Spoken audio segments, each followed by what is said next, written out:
Black is in the building. Zeke Black is in the building. Yo, sorry for being a little late. I just flew in from Spanish Harlem. Home 4th and 3rd Ave.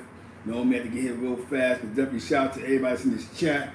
We have a very delightful and special show today. Marquez is back. I was in the El Barrio. Definitely shout out to Washington Project. Shout out to Lexington Project. Shout out to my man Richie Twin. I spoke to him on the phone yesterday. There's a lot going on. Jimmy Henchmen allegedly has like a situation where getting pardoned, so his name and coming up. No 50 Cent is all in the mix in that one. Second one is Bleu Davinci. Bleu losing his mind. Is he clout chasing, or is he trying to keep his name intact? You know what I'm saying? Yo, Fly Mike was popping. The FBG duck situation, they found the feds locked up like five of the killers involved with the situation, allegedly. You know what I'm saying? FBG duck moms lost 5 kids to the streets, man. So it's definitely a sensitive moment. And watching her on her live earlier, she was a little emotional. And she had the right to be, man. And if this is gonna give her a peace with that situation, then so be it, man. And disrespect the peace. You know what I'm saying? We don't wish jail on nobody. But some things has gotta make common sense. You know what I'm saying? She's not supposed to be advocating for nobody's freedom who killed her child. Unless you're gonna take her to the streets, you know what I'm saying? She got, you know what I'm saying? So with that being said, man, we're gonna speak about that later. Towards the end of the show. It's a lot going on, man. It's a whole lot going on out here. Frito Lady today is my man Bleu Davinci. He makes a response. What you mean? We're gonna talk about this. We're gonna have callers call in. I got some content. We have some mail. Of course, we got some mail about the Bleu Davinci. We got some statements, testimony, courtesy of Crown Courts TV. Yeah, we're here, party people. We're here, man. It's been a long week, right? It's been a very long week. It's been a long week. We've all been waiting. This is classical Wednesday things. This is what we do. We do this on our time. Because we need to know when the disrespect that's coming out of Bleu Davinci. I'm gonna say that we have to be very smart and very mindful of what's going on. Plus, there's another situation going on where Mr. Jones himself. We're gonna touch on that as well.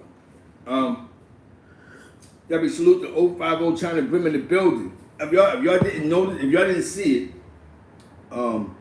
Whack 100 mentioned 050 China on that platform with Wallow on it, which is great. You know what I'm saying? He mentioned the situation with Jim Jones and them. So that's I think that's major for 050 China, the movement. You know what I'm saying? That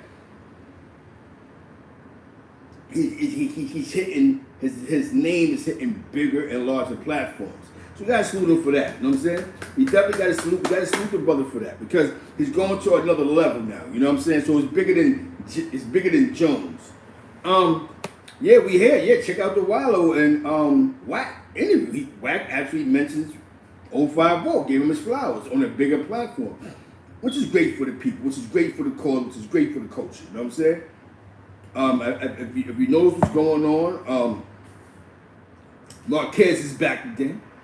We have to get on our matter. We have to get on Marquez time. We have to get on Marquez time.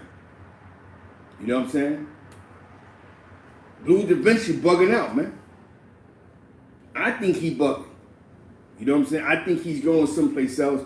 I think he's clout chasing. I think he must assume that, that's only my opinion, he must assume that nobody can get that paperwork. Oh, wow, I'm going to talk crazy because nobody went to trial, so nobody's going to expose this paperwork. It's not hard to get Julio Iglesias. Sir Julio. It's not hard to get the paperwork. You go on Paces.com, book, oh, there it goes right there, the testimony right there. Now, as we read over what you're about to do, you're going to be a little upset. You're going to be a little bit in your feelings. You're going to be a little mad. Because y'all take it from how y'all read this. Because this is actual court testimony. This is live in action court testimony. Now, I'm going to give you a backdrop about what I know about Jimmy Henchmen. Jimmy Henchmen is a goon out of Brooklyn. He's been around for a while. I've seen a couple of DVDs, but I can't go over every DVD because a lot of DVDs is based off of freestyle. So, a lot of times somebody say they watched my for 100 keys and they might have already been 100 grams. You know what I'm saying? But you can say anything you want to say on these social networks and it works. We get it? But in the streets, Jimmy Henchmen is known as a goon. First time I heard Jimmy's name was the Tupac situation at the studios. His name was all in that mix. The second time I really heard Jimmy Henchman's name, some dudes in the street say he was an official dude, you know what I'm saying? On those side blocks. The third time I heard Jimmy's name was the situation with 50 Cent. Because from what I know, him and 50 Cent was working on a DVD. You know what I'm saying?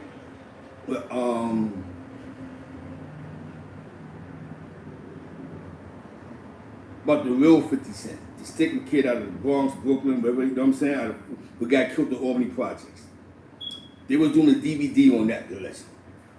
Some type of deal was made where the proceeds were supposed to get the real 50 Cent a headstone.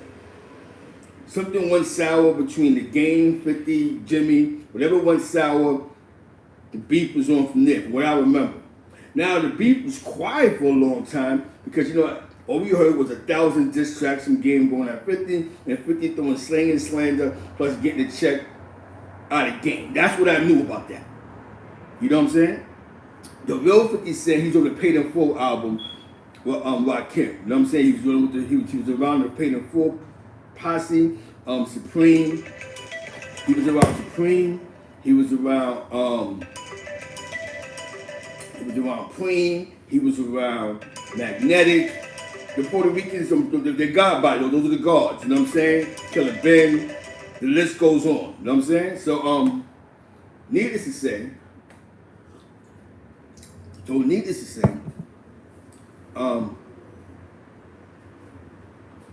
he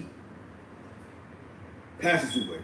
He got assassinated. He was set up by, the guy who actually set him up got out of jail and then went back for like 25 more years in the car crash in Williamsburg, you know what I'm saying? But he had a lot of enemies. So, but he was a famous sticking kid. You know, they said he robbed a lot of rappers. He booking this. You know what I'm saying? You know what I'm saying? So, they had a personal beef. Like I said, I really don't follow Jimmy Henchmen, so I would never know. Everything else that may have happened in that situation. Then out of nowhere, around 2005, 2006, might have been, so a situation happened. This was the MySpace days. Y'all remember MySpace. I remember there's a situation where they bumped heads with Jimmy Henchman's son. And somebody slapped him and allegedly cut his son. And he was pretty upset about that. I believe the homie Deadeye copped out to one of those charges, the one that's in the feds now. He got caught up in that. And allegedly somebody who passed away wound up passing away. In the case, which we have the transcripts to the case, he died. And situations happened with Tony Yayo.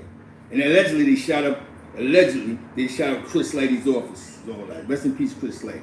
That's who I knew was 50 Cent's manager, other than Shy Money, XL, and the rest of them. I never knew Jimmy Henchmen being part of 50 Cent's, other than them doing business, but they could have been. I don't know. I wasn't in the whole G Unit first wave. Now, we're gonna get to the get down, right? Jimmy Henchmen gets caught up in the Fed charge for being this big drug distributor plus some homicides. And they bring up the situation with Lodi Mac. What do they mean? Lodi or Lodi or Lodi, he gets caught up in the situation. He passed away. Now, there's a lot of testimony.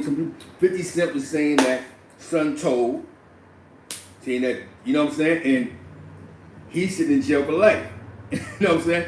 Like 2-3 life sentences, whatever he done got because he blew track. The amazing part about this is allegedly Donald Trump was going to sign off on a pardon or pardon him or administration is transferred and he may be getting out of jail. That's what his lawyer's throwing out there. Or somebody's throwing that into the atmosphere.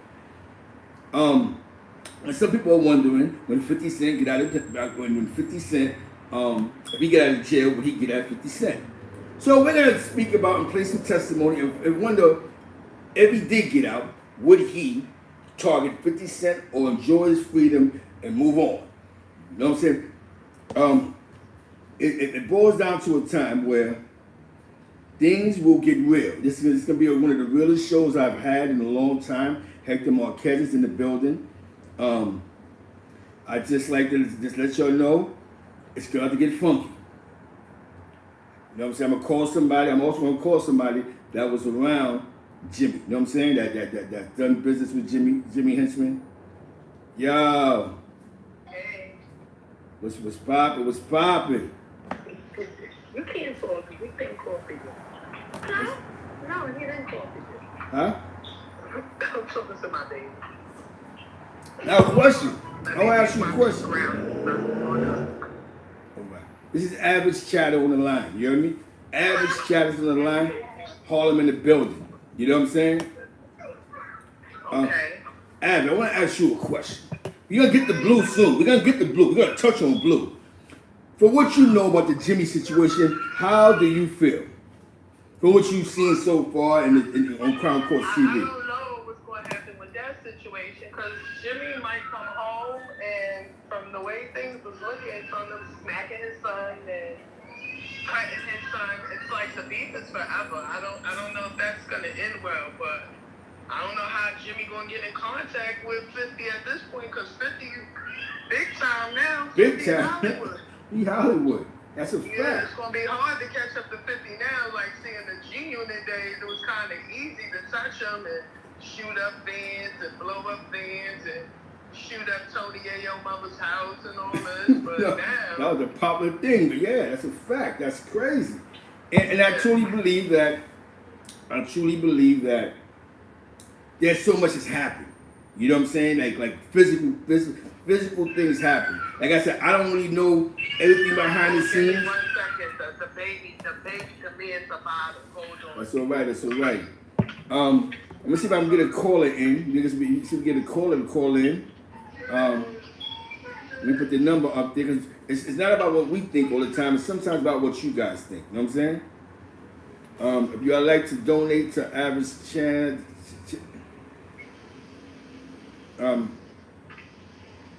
hold on 1 second. I'm back. I'm sorry, y'all. Yeah, hold on 1 second, party people. Let me get this in here. You know what I'm saying? So in the reality of it is, you know, a lot's going on. Even the FBG duck situation where the mother got the call, it's crazy, man. It's just crazy how this hip hop music got these young boys killing themselves. But that's later on in the show. You know what I'm saying? Yeah, I feel bad. Well, you know, it's bittersweet because nothing is gonna bring her son back. So, but just to feel like, you know, the thing that maybe something to be done to bring him some justice, that'll give her just a little bit of closure, but it'll never bring her baby back. It'll never make her broken heart. That's the sad thing about it. They all out there dying and killing themselves over a bunch of worthless crap. Like, Yeah. Really, it's not worth it with y'all out there killing each other for over turf that don't belong to y'all. Like, it's just, that's some Chicago crap. I can't get into that because I they don't own know where politics. the beef started. I don't think they even realize where it started at anymore. Like, at this point, it's just so out of control. But blessings to her, and I hope that, you know, this gives her a little bit more peace to help her sleep at night. But Yeah. Because, you know... Can I touch on Bleu, though? Like, can we touch on Yeah, Bleu? touch on Bleu. This is a big night. That's This right. is a big night.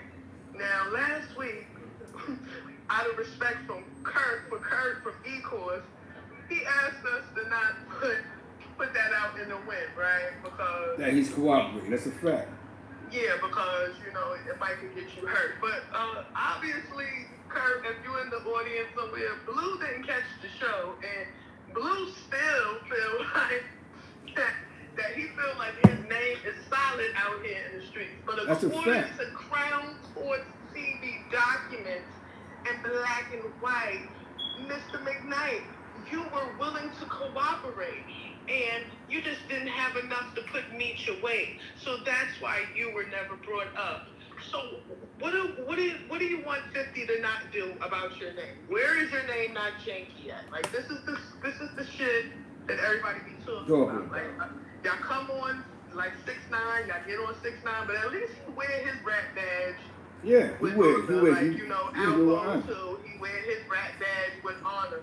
But for this nigga Blue to keep coming out trying to act like he's solid. It's insane. And it's crazy because it's like somebody tried to clear you. You know what I'm saying? Somebody tried to clear him. Somebody tried to, you know what I'm saying? Somebody really tried to clear his name and block it out. You know what I'm saying? They just went someplace totally different. You know what I'm saying? They definitely. Yeah, he act like he's a Julio Iglesias. But he's acting like he's BMF nowadays. Like, well, wait a minute. Like, so which one is it? You want them to respect your name. If it wasn't for you, BMF wouldn't be who they are. Like, this is too much, bro. Like, you need to be ready for somebody who's not supposed to have said nothing.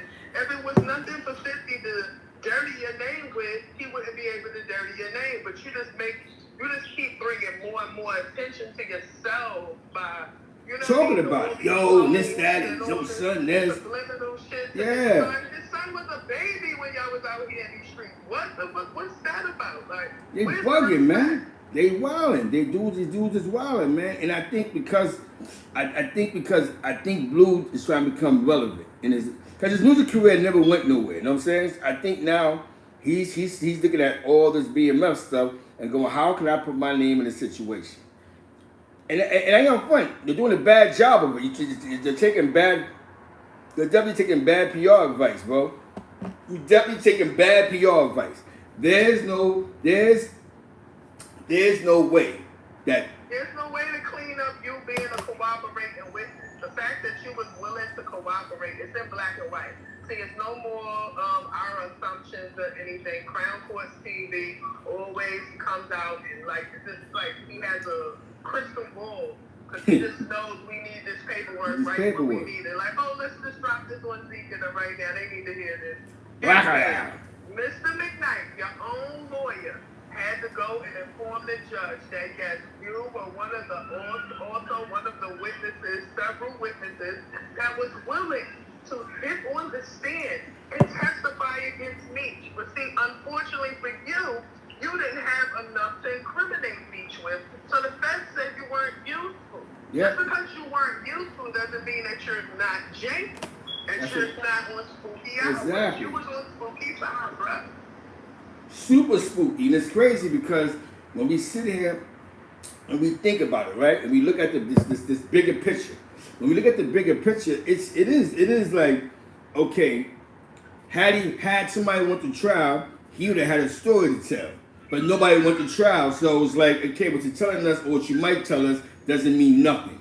Because nobody's going nowhere. But because you see the bag is being thrown towards the cause, and you may have felt that you was a part of that situation, now you forget that, don't play with my name, you know what I'm saying? You feel me? Like, yo, this, that, and the third. He ain't stupid because this is free advertisement. He know what he did. But once again, a lot of you dudes don't believe that somebody can get your paperwork if you call a Fed charge, if it's not sealed. Don't get it twisted. Somebody can just pay for that and get it. You know what I'm saying? So, Blue, you do get the Frito-Lay of the Day award for that one because eventually you're going to get what you want, 50 to respond. That's what he really wants. He wants 50 to say something about him on his platform. You know what I mean? Yeah, but at this point, I don't think he even wants 50 to say something because look how petty, 50 is very petty. And the whole, like, at this at this juncture, there's nothing that you could do, no threat that you could send to clean it up, brother. You are on spooky time. You were willing to throw your man's 50 grand under the bus. That's the end of that. There's nothing to clean up. There's nothing that 50 could do to even hide the fact that you was doing that. Now, maybe if you would have just shut the hell up, 50 might not have even touched on the fact that you was going to be one of the cooperating witnesses. But it's like you pushing his hand to make sure that it's in the book. And I don't understand, like, where the real issue with his son keeps coming in at. His son has been given an opportunity to not only make his own way in life, but to make a couple of dollars to help Make his own money, facts. Like, what's the problem? Like, I don't understand it. Like, his son has nothing to do with production. His son don't know what was going on out there. He can't find out nothing but how he benefited from what y'all was outside doing. That's a fact. Like, why are you going so hard against the son? Do you not think Meech is ever going to come home? Do you not think that Meech has people who love and care for him? Like, and that was what I thought would come and stop last week. You know, to stop it from the rumors and the assumptions of the public taking it somewhere else before somebody get hurt. But Bleu apparently don't give a fuck. Obviously, Bleu want his top knocked off. Yeah, block it out. Exactly. It's a fact. Hold on one second.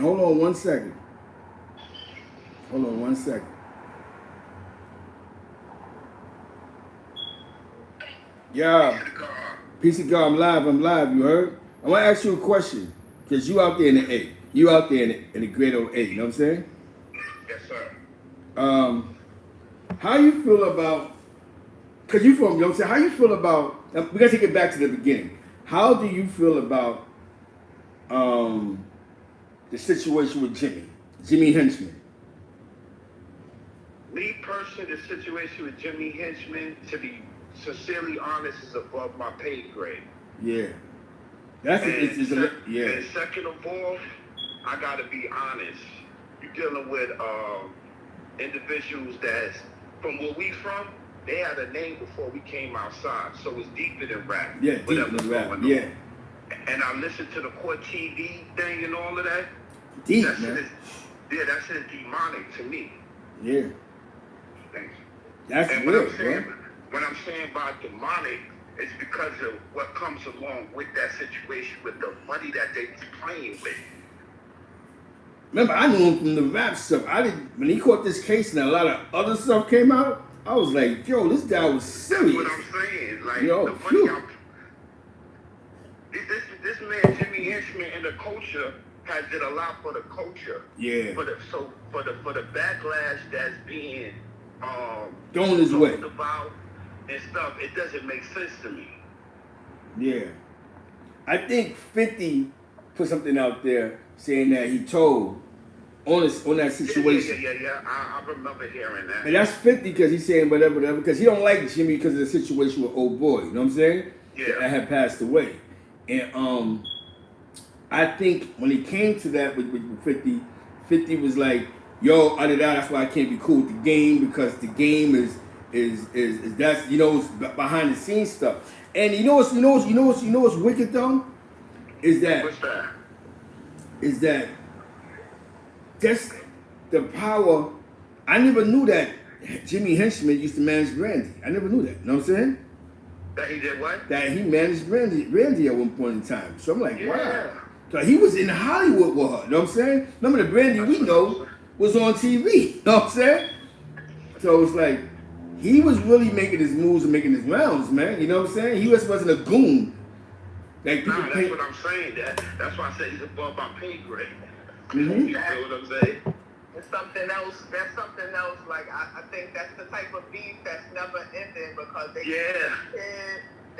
shot up Tony Yayo's house, then his cars that got bombed up, all types of shit. This shit is like presidential. It's crazy, you know man. Yeah. Like that shit right there is like fucking the Bush family going against our own same type shit. Yeah, exactly. That's a You know fact. what I'm saying? That's like, a fact. I don't know how to put it together and fully understand it, because I know not only is it street shit involved, it's money involved. Legal money too. Yeah, a lot of bread. A lot of money. A lot of legal bread, man. And it's crazy because when we sit and think about the bag, we think about money, we think about the success of the game, man. You know, when that happened with his son, and you see how the reaction over that was, it was like, Yes. that was real. That wasn't a hip hop beat. That turned into something personal. Yo, get it, get it, Like that's get what it. he's trying to say. Because even before all that, you know, like before the whole incident with everybody getting to know him out in Brooklyn, Jimmy has a name that precedes himself. Like, Yeah. that way. You understand? So, and he's been connected to the Tupac shooting, robbery, all types of shit. Yeah, bro. Yo, you know what I'm saying?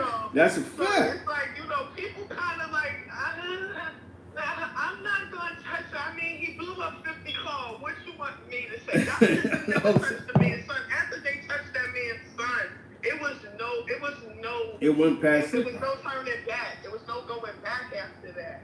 That man went.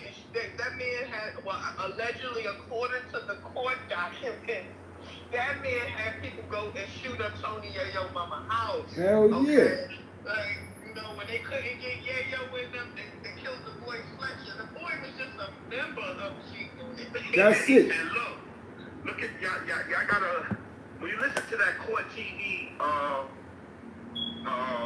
statements, when you hear the person, that's what I'm saying about my pay grade. These is stone cold gangsters telling on another gangster. I'm confused, yo. Yeah. These niggas is soul snatchers, and these niggas is really taking a stand, straightening their collar, their shirt. I'm confused.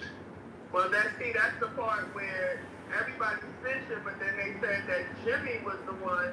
Like, it's alleged that Jimmy is the one who tried to say that they didn't do it on his behalf. Well, they did it on his behalf, but not on his orders. That's what he's trying to say. He's trying to say basically that their loyalty for him and what happened, and they got angry enough and did that shit on their own. So that's where the shit get kind of murky at. But now it's like, how are you getting home, Jimmy? Because they did convict you on facilitating the murder of Fletcher. So now you're coming home. How were you able to get that deal? And where do you think that's going to leave 50 and him now with the beat? Do you think they're going to turn up the beat again and have the streets hot on fire like they did back in the early 90s? Or the late 90s and early 2000s, I meant to say. Like, are they going to do that again? Or do you think it's going to be, like, in a different way now? Like, okay, you just stay over there on the East Coast and I stay on the West Coast. Because 50 West Coast bound, even though he go back and forth. But Yeah. But you on Hollywood. but we hold on. Cause that's deep, man. Because like I told you, the first time I heard about him was the situation with but Pop. I'm gonna say this overall. Everything that's going on with that situation, once again, see how we always talk about. Why is they resurfacing black culture about everything negative, bro?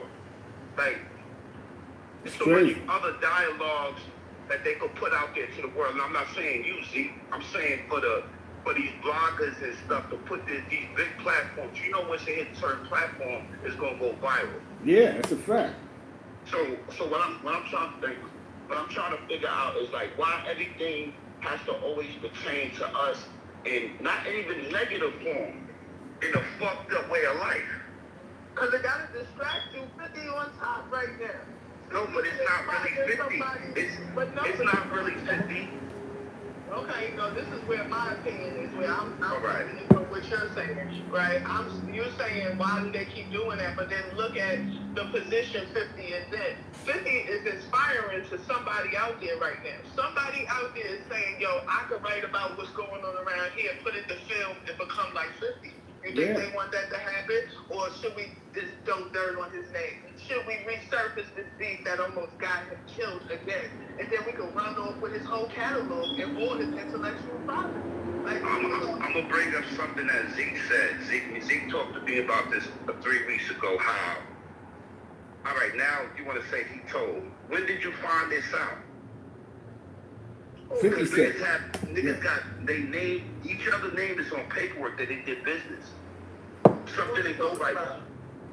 50 and Henchmen. Yeah, with that DVD, that documentary. No, hold up. In 50's defense, he been saying Jimmy wasn't racist. He said that when after they went down. Well, I mean, yeah. But you didn't say that when you first did business with him. He was doing business with him. Well, you're right.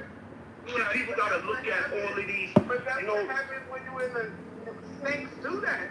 Snakes, But this is what Zeke said it. Zeke said niggas is co-signing it till the money run out. Yeah, true. Yeah. To opportunities, should I say. To opportunities run out. Now you want to expose people. This is what we doing. You don't see this in no other race but the black race, bro. That's correct. You don't see this, like, we stay downplaying. It's other shit that we could be putting emphasis on, like Kyrie Irving talking about why he don't want to get, you know, like. Yeah, don't say, like you can't say the shot, but you the shot, but not the actual thing. Yeah, he don't want to take the jab. Yeah, that's You get what I'm saying? Yeah. We could talk about how approximately 20 million black people and brown people voted for Joe Biden, but nothing that he did is helping us out. It seems like we sinking. Yeah, if you look at the black community, who pumped that? But who helped pump that? You got to the artists, these celebrities. Exactly. These celebrities by saying, fuck Trump, let's go with Biden. Exactly. If you a person that's righteous, or you striving to be righteous, or if you dealing with right and wrong, you shouldn't vote for none of them. Mm-mm. But you know what's funny? You know what's funny? But you know what's funny, man? Is that I noticed something, right? Something that you definitely hit on. When the money dry up is when dudes start telling people, yo, he told, or he robbed his mother, or he used to smoke krill. Yeah. That's when a person, when they get mad, this is what they do. And I'm gonna be honest with you. Let's look how bad business went. To my knowledge, they was doing a DVD together, a documentary of the original 50 Cent. You know what I'm saying? Yeah. And something went wrong. In the middle of them going wrong, sometimes bygones is bygones. I ain't about them because 50 Cent went diamond. It's nothing to send 10,000 get a tombstone, whatever you get done. But now it became a personal thing because we don't know what was being said behind the scenes. You know what I'm saying? So behind the scenes is what went crazy in the public eye. But it wound up leading to smacking his son, cutting his son. Okay, shoot his house up. Because you don't know what happened at the dice game or the entertainment party. Only thing we know is what MTV News had to say. Or he said on a documentary. And something else you touched. Huh? Fucking transcripts is saying a whole lot. Whole lot. And it's crazy because... Listen, when you listen... Yeah. Yo, you know what? And I wanna put emphasis on that. All of us online, people that's watching, listening, if you really pay attention to it, when a person said that they told on them, niggas be like, I told. But when you get into depths of them transcripts, that really fucks your mind up. It blows your brain. It blows your mind because it's like, how do you remember this type of stuff? Yo. How you remember detail by detail? There's some people who just make good memories, man. Golden ticket in their pocket. Yo, that golden, I tell you something, yo, bro. Grade, right? So if you a killer and all this crap, right? And I know I'm running with you, but I know you just a little bit more psycho than me, bro. I gotta keep a mental Rolodex on when I'm dodge. This is how people think. Everybody don't come in the game saying I'm gonna ride or die. Some niggas come in the game and said, I'm going to ride, so I get the 2 cents, then I'm going to hop out on Broadway, and if the police catch me with the yams, I'm telling on the cab driver. That's a fact. And where it came from, that memory. That's a fact. Yo, that memory game is dangerous. You go by one saying, you got fellas out here that's in the streets, right? Guess who they...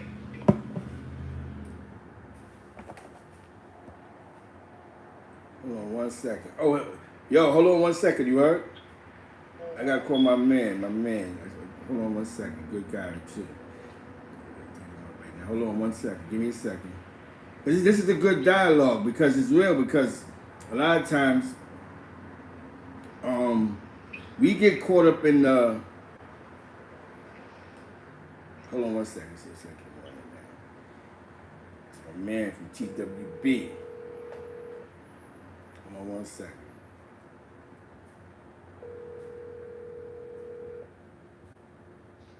I afternoon. Good afternoon, good brother. Good afternoon, good brother. Shout, what's your name, brother? From my project. Who's this? This is Zeke. This is Zeke Black, baby. Zeke Black, what's going on? How you feeling? I'm feeling great, man. I'm feeling great, man. I always watch your motivational speeches on your channel. Tell the people who you are, brother, and where you from. Oh, my name's Tom. Tommy Israel. I'm from Harlem. Definitely. I'm from the east side. I'm right where you said, but I'm right from where you at. But I'm the quiet storm of where you at. Facts. I'm right under your toes. I'm right under your nose. Got you. Facts. You know what I'm saying? The same, same generation, same everything. And right, same everything. Uh-huh. I posted a picture earlier, and I never knew, but you said you've done business with Jimmy Henchmen. Now, how is Jimmy? Jimmy Henchmen, yes, sir. Is he? Huh? Yeah, answer the question. I'm listening. When it came to business, how was he with the business? Like, was he fought for y'all to get your money, or was he like a late payer? Jimmy, to me, I'm telling you, from me and everybody around me at that time, Jimmy was an outstanding stand-up individual. Mm-hmm. Stand-up individual. Never late. As far as business goes, never late. When it's time to negotiate, he always asks me, "What you need, Taha?" Because he was a Muslim and I'm Muslim. We practice the same. So he always said, "Taha, what you need?" I said, I'll give you a perfect example. We did the Whitecliff father funeral. Remember Whitecliff? You know Whitecliff? Yeah, Whitecliff. Yes. They ordered 6 of my vehicles. They booked them out for the whole day. The Mm-hmm. bill at the end of the day was like $9,000. Now I knew him already from doing business with him, and I felt like $9,000 was a little, you know what I'm saying? I'm like, yeah, it's my man. I gotta get. He was like, "Nah, Taha, this business. How much do I owe you?" So that's a perfect example of the type of guy he was to me and to everybody that was around us at that time. Yes. At that time, you know what I'm saying? He came like that, like, bro, don't charge me, give me my rate, bro. Don't worry about it. I'm fine. The money, we gonna write it off some kind of way. But what's the bill? You know what I'm saying? It was a $9,000 bill that day, and he gave me the $9,000. That's real, One man. One day, that was Whitecliff father's funeral. God bless his dad. Mm-hmm. Well, that's real, because a lot of times people look to get over. Okay, he don't know no better here. You shortchange him, or here, take some shorts. I like the fact that he told the some business. route or the homeboy route. No homeboy route, not on business. He never played the homeboy route. He always took care of business to the fullest. Because the last 18 months, nobody's come on no platforms and said anything good about you.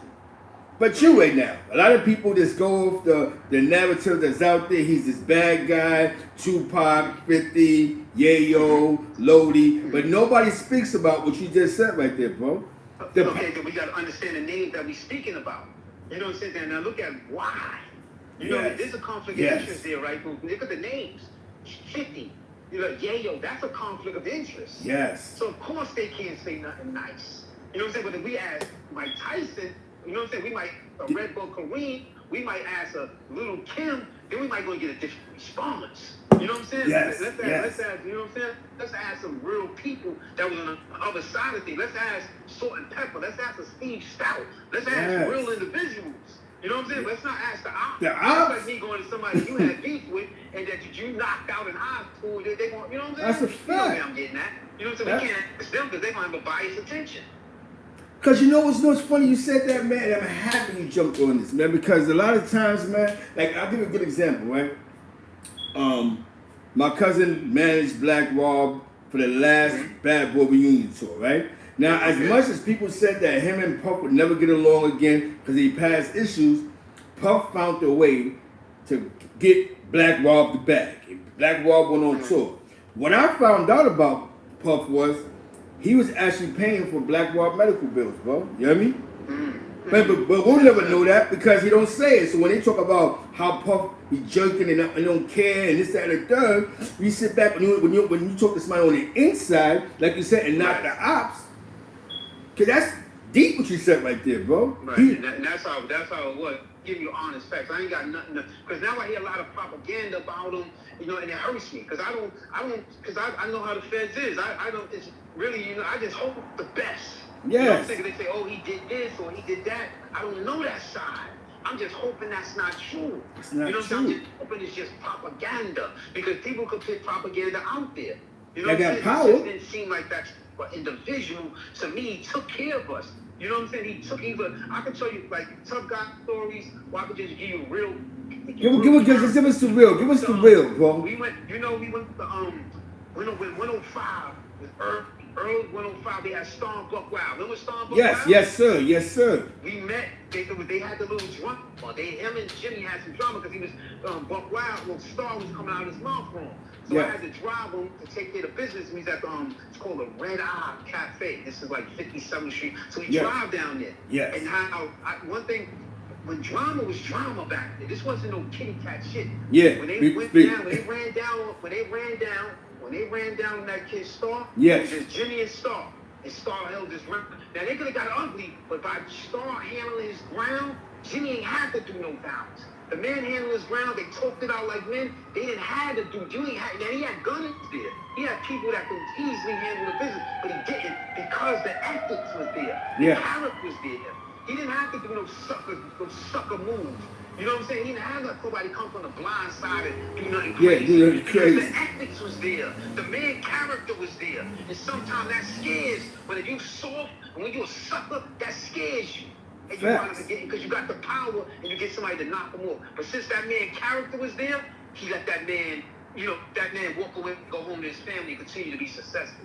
You know, a sucker wouldn't have done that, man. Yeah, never, I've seen that never. on many accounts. Never. I've seen that on many accounts. You know what I'm saying? Many accounts. And he always been around real individuals. I met him through a real individual. I met him the day D had the car accident. You know D from Rough Riders? Yeah. Remember He that? had the bike accident? Yes, sir. I remember That's how that. I got the contract through Jenny. That's how I got the Jenny contract. Because Wow. let me explain what. I had a car service called Urban Transportation. Yes. Urban Horses Transportation. Yes, sir. And I had the plugs would just put me into the music industry and I would just dominate the sets. Anything moving out of Def Jam, I had it. Anything moving out of Universal, had it. Anything moving, I had it. Yes. You know what I'm saying? So, because I was known as reliable and knew how to be quiet. Like Yes. you could be in my car and go take this something that won't be in the newspaper the next day or nobody will hear about it. That's what my company was known for. It's the silence. You know what I'm saying? So anytime real people came into town, they came through Urban Horses. You know what I'm saying? They didn't go through. It was other companies. Don't get me wrong. There was other monster, multi-million-dollar companies. I'm not saying that. I'm saying what I'm saying is that when the real individuals came through, the real individuals traveled through Urban Horses. Let's keep that. You know what I'm saying? Yo, and I'm gonna tell you, that's real because a lot of times people like to deal with privacy. They don't want to do business with somebody that as soon as they walk away, they're playing a recording, they're playing a conversation. Yo, this is what happened at this entertainment party. People tend to stay away from that nonsense. And sometimes you can have good business, but just talk too much. You know what I'm saying? You hear me? Like, That's a fact. And that's what we was proud on that matter. That trust was there.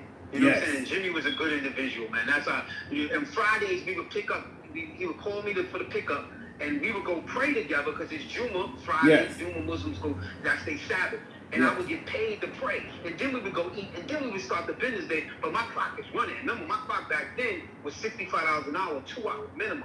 So no matter who you was, if you got in my car and you just went from the studio, baseline studio, to around the corner to get a blunt and back, that's 130. I don't care who you is. Yes, if it's you a fact.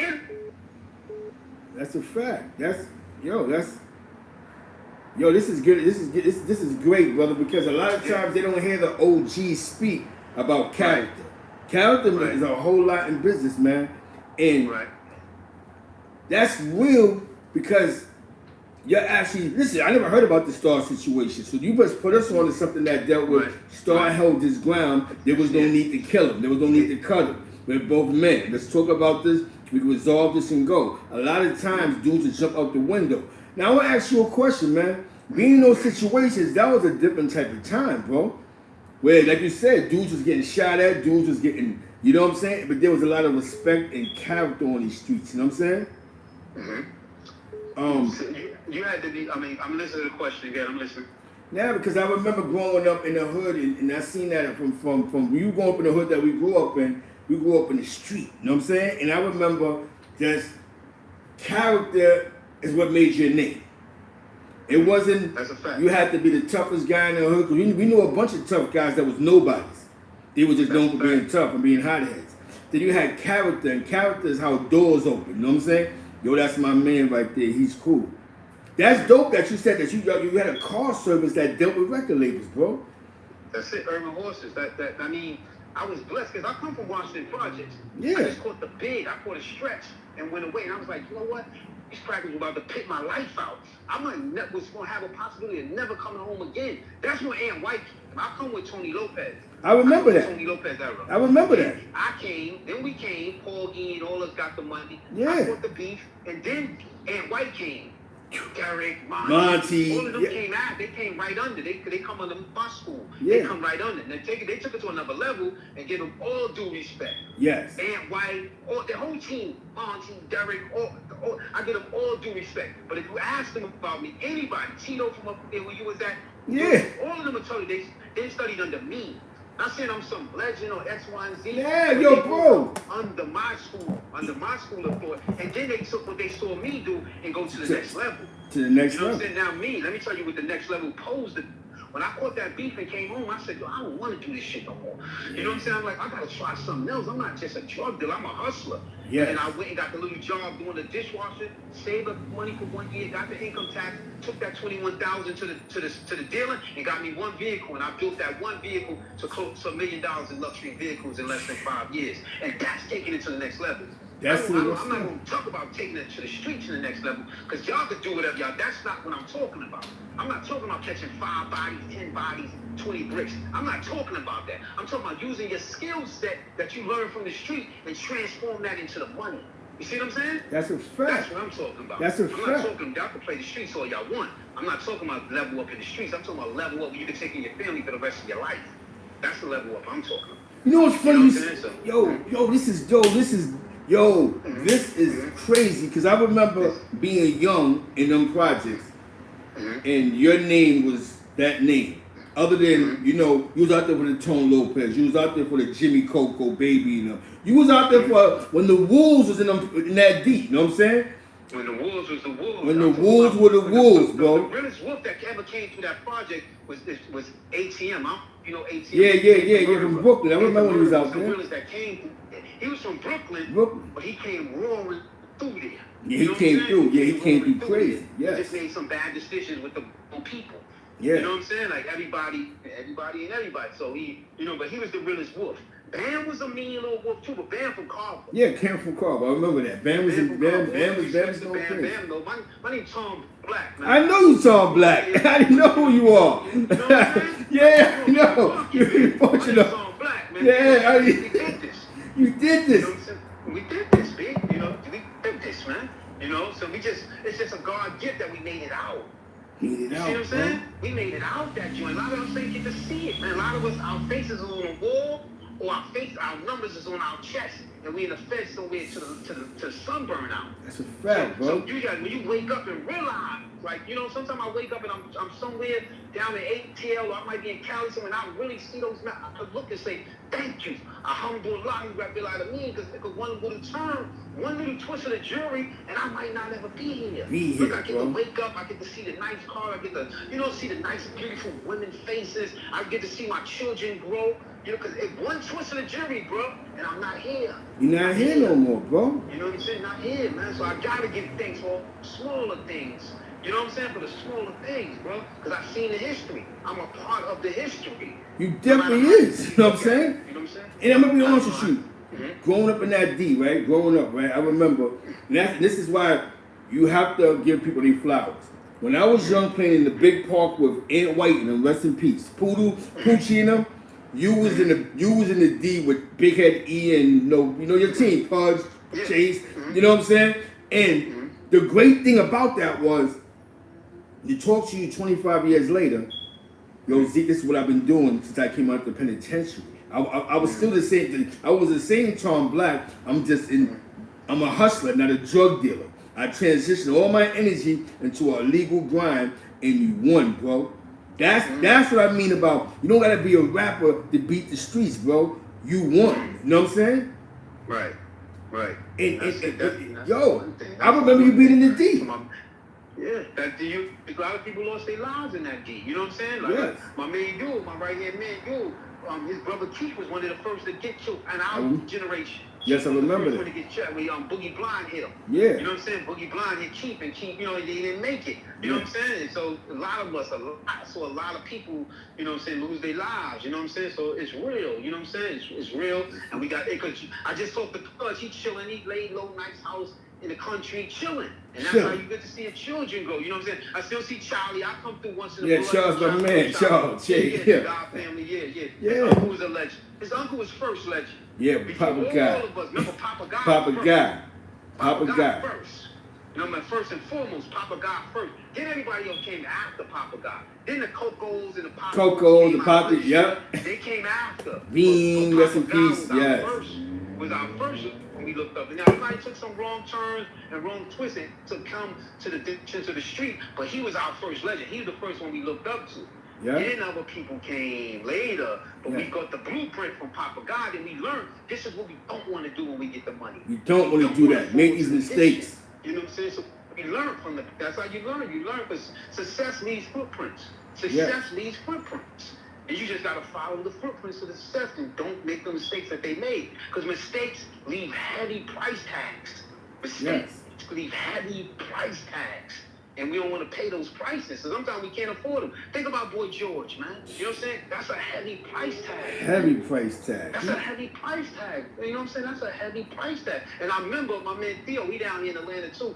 Theo used to be killing me. We used to go to the rink. So we went to the skate key, that was one thing. But when you went to the rink, that was another animal. Another animal. That was another level. And that's what Theo used to bust my ass. Excuse my language. Yeah, because he was down with Boy George. You know what I'm saying? No matter how much we was getting, we wasn't on that level. He was playing another sport. He was playing another league. You know what I'm saying? Now, just thinking about memories, but those are heavy price tags. You know what I'm saying? It's heavy price tags. Theo had to pay a heavy price for that after it was all said and done. Bob Lemon. That's a heavy price tag. 27 years, 30 years out of your life is a heavy price tag.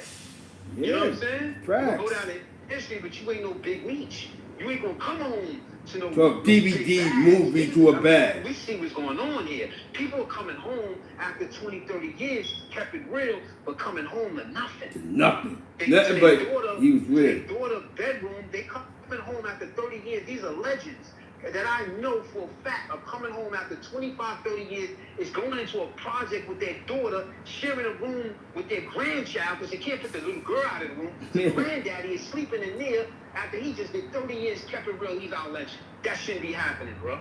That shouldn't be. If he kept it real, it should be some kind of meal ticket for him to be okay. The only one that might be okay is God. This guy with Debbie Allen. Yeah. If Debbie Allen grab guy up there, he gonna be okay because that's Debbie Allen. Yeah. You know what I'm saying? So that's different. But others coming home, they fall by the wayside, bro. And I don't even want to be in a position to ever have to keep it real. I'm gonna keep it real right here. I'm gonna go in there and keep it real when I negotiate at the table with these people when I go into these boardrooms and I negotiate the deal. That's where I'm keeping it real at. I'm not keeping it real nowhere else, bro. I'm sorry now. You know what I'm saying? Yo, look at Fire. He got like 22 years, bro. Yeah. That's Fire was on my team. I remember. His brother's a sharp dude. His brother sharp though. Yeah. Hawk is a bad boy. Yeah. Hawk is a smart, successful, that's what man. Good Dude, a father. Man, you see what he's doing? Yes. That's dope. You know what I'm saying? Travel the world with your kids. Yeah. Doing event, having them great paintings, knowing artwork, knowing statues. Hawk is, I bow to Hawk. When they had that restaurant, I was a frequent flyer. I went there. Yes. I went up there. Me and wife went there. But Fire's, mommy, look at that. I had the stretch coming down. I was at Franklin for a while. Yeah. And Fire came through Franklin. And we was together for a while, then he went home. We was together. But Fire is a fly dude, man. Always with flesh. You know what I'm saying? That's a fly dude, bro. You know what I'm saying? Like, you know, his family is the Bubbles and the Bubbles. Yeah, Bubbles and all that. I never knew that. Bless the dead to both of them. Yeah. And I'm going to tell you what's crazy. That's his side. You know what I'm saying? That's his side, man. You know what I'm saying? That's, you know, we lost some good soldiers, bro. And it's war on drugs. That's why when Veterans Day, I say I'm a veteran. I survived one of the deepest wars there is. You know what I'm saying? The war on drugs. I ain't go to Vietnam. I ain't go to World War II. I ain't go to Afghanistan. But I fought the war on drugs. You know what I'm saying? This is serious stuff. This ain't no. We were so young and as remember, DC was the highest murder rate. Think about it. And we begged to go to DC. What? Begging to go to the highest murder rate, bro. DC, Baltimore, VA. We was begging there. We was begging to go as young boys. Please take us. Take us. You know what I'm saying? I got 55 O's. Please take me. We was dying to go. Yes. And we seen people coming back in body bags. Remember Daddy? Yeah. Remember that? You know what I'm saying? The other kid that was the fly other one that was out of Lincoln that got bodied before Daddy. It was the fly. His name wasn't Hen, not Hen dog, not Hen. It was another one. I forgot his name. The fly Spanish dude. Hector. He was out of Lincoln. He got bodied first. To my Hector? Yeah, Puerto Rican Hector he's from Taft though. He used to be over there. Puerto Rican Hector. I thought Heck was from I thought he's from Lincoln. Oh, that he used to be with them. What's his name? Yeah. Yeah. He lost, took a bad break. Yeah. You know what I'm saying? Out there, but we still was begging to go out there. No matter who died. It was. Facts. Just the way it was, bro. You know what I'm saying? So we can't let it be like that now. That's why they say what era was better. And I was saying these kids, we ain't got no match against them because back then we had cracks. They got the internet. What the mother? It ain't even no match, bro. I ain't gonna lie to you, they got us beat. They could really take some money without losing their life. If they put their heads to really it. Get some money on that internet, bro. You know. That's a fact. That's a fact. You know, they could turn your whole life around. You could do generational wealth. We couldn't because by the time we got to an M, if you was lucky enough to get that far, the feds came and took it all. You know see, what I'm saying? So we wasn't, you know how this shit goes, we bro. seen it, bro. It's a real sport. Life is a real contact sport. You better play with your helmet on, man. Or not, they're gonna knock your whole head off. And you know what's real? You know what's so funky, Tom? I remember, right? I remember one time. I remember Smokey used to be around you. Smokey Suave. You know what I'm saying? Smokey. Yeah. That's the wrong. Yeah. Then I see. Yeah, that's my heart. Then I see him doing comedy. I was like, oh. His mom, shit. Okay. What? He's doing comedy with Dame Dash, running around with Dame and all that. I was like, yo. Yeah. That's when he the first one. I know you're gonna get mad at me saying it, but I'm like, first one to take me out to Baltimore, B. Wow. Take me out. Say, come on out. We took a bad loss because we lost our leader then. I can take you deep into history. I'm gonna take you on a deep history ride with me. We lost our leader, Ty. Now I'm gonna give you some these are separation. Fly Ty was Bronx from Buchanan. Ty was the brother of OG Mac. That did the Ty. Ty. OG Mac is his brother. Yeah. But Tom Cross is responsible for. We lost our leader. I'm not gonna get too far into depth, but Tom Cross, if you understand the history, then you know the history with Tom Cross, Felipe Concepcion. If you want to know it, you can Google. The names are there, but I'm not gonna tell the story because I don't have the permission to tell the story. Yeah. But that was that was my first run in Baltimore. That was like going into 89, going into 90. That was my first run into that. That was after my DC run. My DC run came 87, 88, 89, and then we went to Baltimore after that. But that was Jerome took me out there. He gave me because he had the political influence to bring people and say, hey, this family. Because if you didn't have that, you didn't have nobody bring you down that was strong and say, hey, this family, you wasn't coming back. Yes. You know what I'm saying? So, that's Smokey, that's the Ron. He was strong. He was strong. Got me down there and made sure I was okay. You know what I'm saying? Made sure we lost our lead at that time, and Ty was the leader.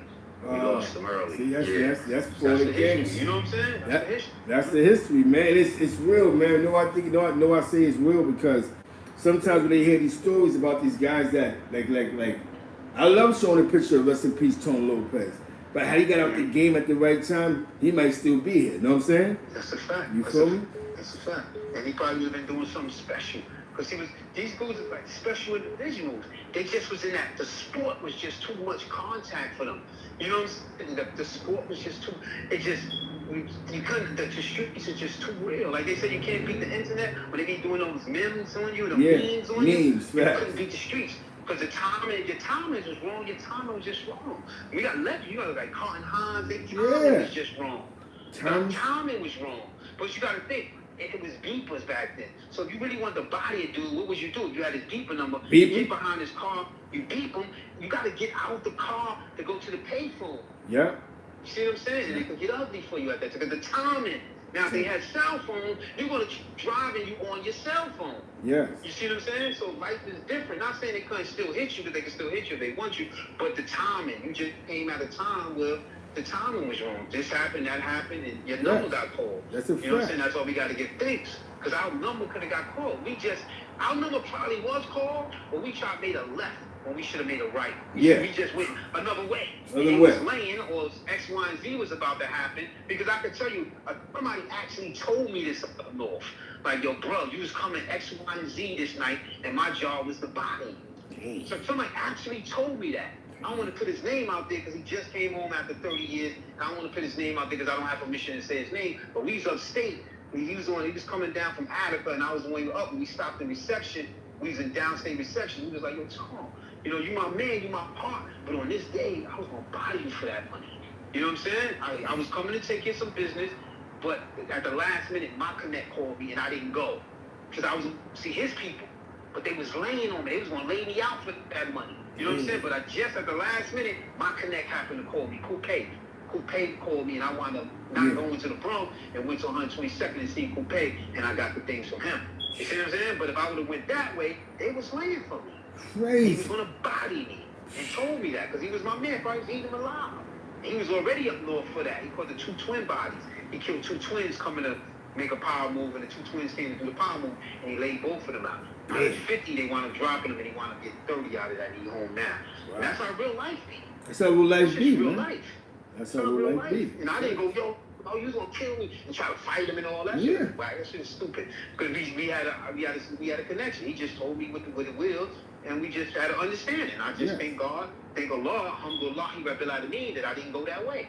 You know what I'm saying? It was just business. He was my man. He used to come out my house and eat when we was little kids and watch Transformers and play and eat cereal and spend the night. It just happened to be the streets. His team was on another move, and I just happened to be in the way, and they just ran me over. It just was business. It was just the streets, bro. You know, it was just the streets. Yo, you know what's deep what you said right there, man, is something that your generation sort of taught my generation. Everything ain't personal in the streets. It's business. Stop looking at everything as being personal. And that's one thing I learned from y'all was, like you said, it's business. Nothing personal. If somebody did something to me in the streets, it was nothing because they didn't personally like me. It had to deal with business. You know what I'm saying? Something went wrong somewhere, or basically you on a corner, we want that corner, or whatever politics came with that. I had to learn that, yo, if we had no business issues, we'd be the best of friends. You know what I'm saying? Yeah. So it's business, bro. And you just had to play the sport. You just had to know how to stick and move. And have a right army where your army is so right where they can't penetrate you. You know what I'm saying? Just like when you get up north. When you get up north, you're a strong individual, but they coming for you, bro. When I got up north, they was coming. The wolves gonna come. Yeah. But once you build that army, they know better. Because they can't penetrate it. They can't penetrate it because they want to live too. You know, they want to live. Just because they're in Attica and they got 75 to life doesn't mean they want to die. You know what I'm saying? Just because you got 50 years, 25 life doesn't mean you want to die. That's a So fact. when you get up north and you strong, you better build that team just like you built it in the street. And I've been fortunate enough to always be able to build a surrounding team. I always had a good core around me. You know what I'm saying? Not saying with a good core you can't get body, but when it helps. When your core is good, it helps. Because usually you get hit from the inside. You usually don't get hit from the outside. You usually get hit from some kind of deception within the army, and somebody's running their mouth, and then that leaks, that weak link leaks, and then that's how they break the chain. But usually when y'all strong, it's longer to penetrate, and all you need is that time. You don't penetrate, you straight. You know what I'm saying? They chip away. It takes too long to chip away. And I've always been fortunate enough that I don't care if we in the D or we in DC or we in North Carolina or we in Albany. No matter where we was at, we had a good core around us. I don't care if we in DC or Attica. I've always built a good core. Allah always blessed me enough to build an army around me. You know what I'm saying? They always secured me. You know what I'm saying? And that's just the way it is. I'm just fortunate in that way. And I'm just blessed that way. I know how to lead men. That's one thing I know how to do is lead men. And I lost some good soldiers. I lost Bubble. Poochie brother was with us. I remember in Troy. I remember that happened at the club. I remember that. We had to locate down. He stood because he was with my right hand man, Yule. I remember you was out there, They had Albany. They had the North region, we had the South region. Yeah. So we split the team up, and Yule went north to Albany and Troy and Schenectady and all that. And I went south with Pudge, and we went down with this other side of the team, and we did North Carolina, South Carolina. And Poochie, Yule left. It was a party, and Poochie was he got down. stabbed. He stood to go to the party, and they got him. Because the chain was weak. The chain, and a sucker gonna get you, a snake gonna get you when he got you. When he got you, son. And Poochie stood for the party, and he didn't come down with yours. It's not his fault. I'm not saying that. I'm not saying that's a peaceful Pooch story. But I'm saying he stood for the party, just like we all would. Yeah. When you young, you get money, you pretty. Yeah. Poochie and Bubby was the pretty niggas, man. I wasn't the pretty one. Them niggas was pretty. Bubbles, look at their features. Bubbles, Poochie, Fire. And Hakeem, Cheeto, Mario, the whole little squad. You know what I'm saying? You hear me? They come from pretty genes. So you come into a town, you're getting money, and all the girls. You know what I'm saying? You're getting money, and all the girls. The jelly thing is they gonna get you when they got you. And Poochie was a fly dude, and they got him. Yo, you know what's so funny, Tom? You know what I'm saying? I remember cause I used to be in Albany, but I used to be like on Log Street and all that stuff. I remember one time I was getting off the bus. No, I was getting off the bus and they was getting on. And we all bumped heads at Greyhound. It was you, Poochie and them. And we was like, oh, no, shit, East Harlem in the building. Because Tone used to be out there too, Kenny Black brother. Yeah. So he probably stuck there too. I think he got stuck up there. Yeah. I think the Elizabeth City after. Yeah. I think he went to NC after. Yeah, NC. And so I seen him. I'm like, yo, Pooch Stores, whatever, boom. And then the next time I seen the newspaper and they had a club in Latham Circle, and he had got stabbed. And it's crazy because the kid that actually stabbed him, when they caught him, I think he got I don't know what he got for it, but I remember Yule got locked up there for knocking the state trooper out. Exactly. We bumped heads in the Albany County Jail. That was crazy. I said, yo, Yule, what up? Like, yo, what up? Yo, he caught 5 for that. You know what I'm saying? Yeah, he went to Washington from there. He went to not D.C., but to jail Washington. Yeah, I remember that, my man. Yeah, he didn't go to Green. He went to Washington. He went to Washington and made his way home from Washington. Well, one other joint from there, he came home. I think they 4 or 5 off for that. All for that one, for that mistake. 4 or 5 off for that, yeah. But that's where we come from. The police stopped the car. They said he had some things in it. He wasn't going freely. You know what I'm saying? You were big nice with the hands. Yes. He ain't never fight. You know what I'm saying? He ain't never fight. That's why he got hit. When they no story behind you. Yeah, I know the story. Yeah, too much politics in that. that. Take a punch in the jaw. He gets shot in the jaw in the elevator and take the gun from the dude. Yes, that's real. You know what I'm saying? Yeah. And the murder hit him. So it's history behind you. There's history behind him, bro. Corporate America got the nice house, beautiful family, sitting back in the woods somewhere like y'all can have. He paid his dues. I remember when he paid his dues, man. I remember when he I was telling him one day about the greatest slap in the world I see. You know what I'm saying? And there was this kid on my block. He had just came home from jail. Not my block, like 100th Street.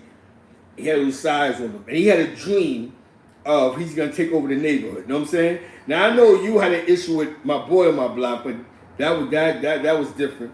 But son, he told son not to come outside. Like he can't be on the block with us. So he out there chilling. You spin the corner.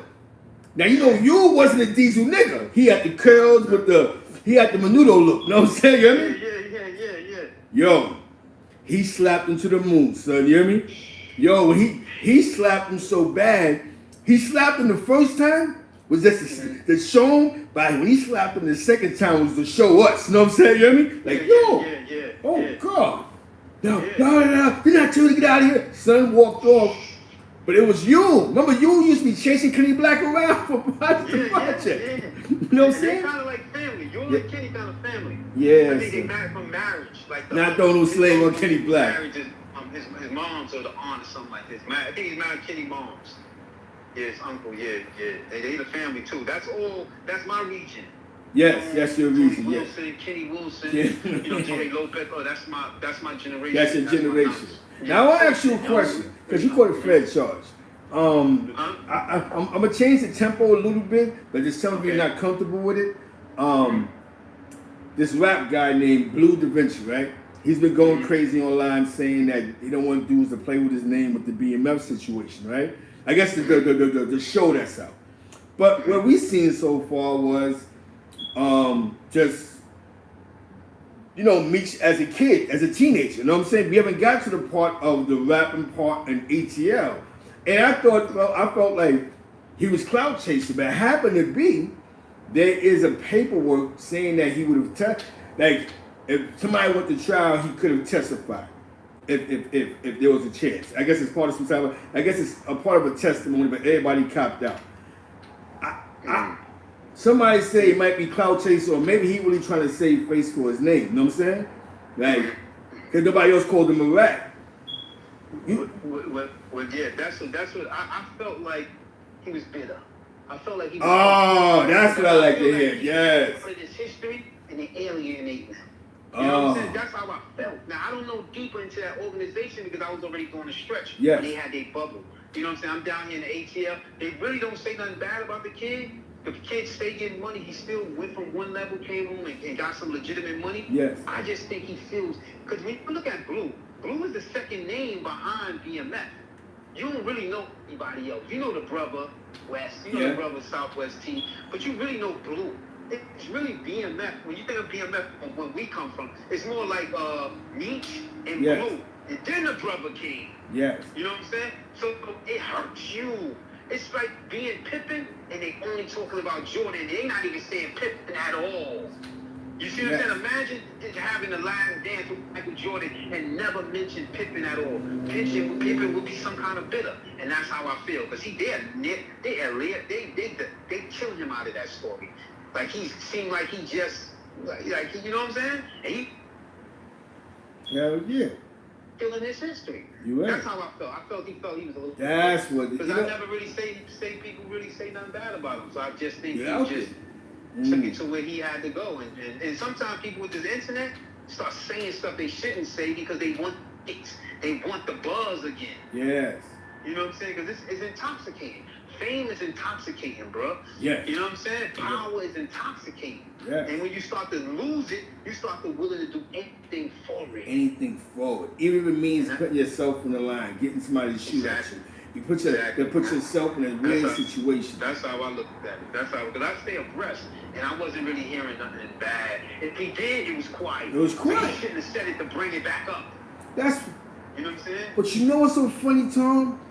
I never see. That's why it's always good to hear another voice. I never looked at it from a bitterness standpoint. And that's what it really might be. Like how y'all doing something, you make no mention of me. There's no my song in the background, there's nothing with Bleu in it. So I wanted to put everything on the line for that. You know what I'm saying? Like, yo, how the fuck y'all forget me?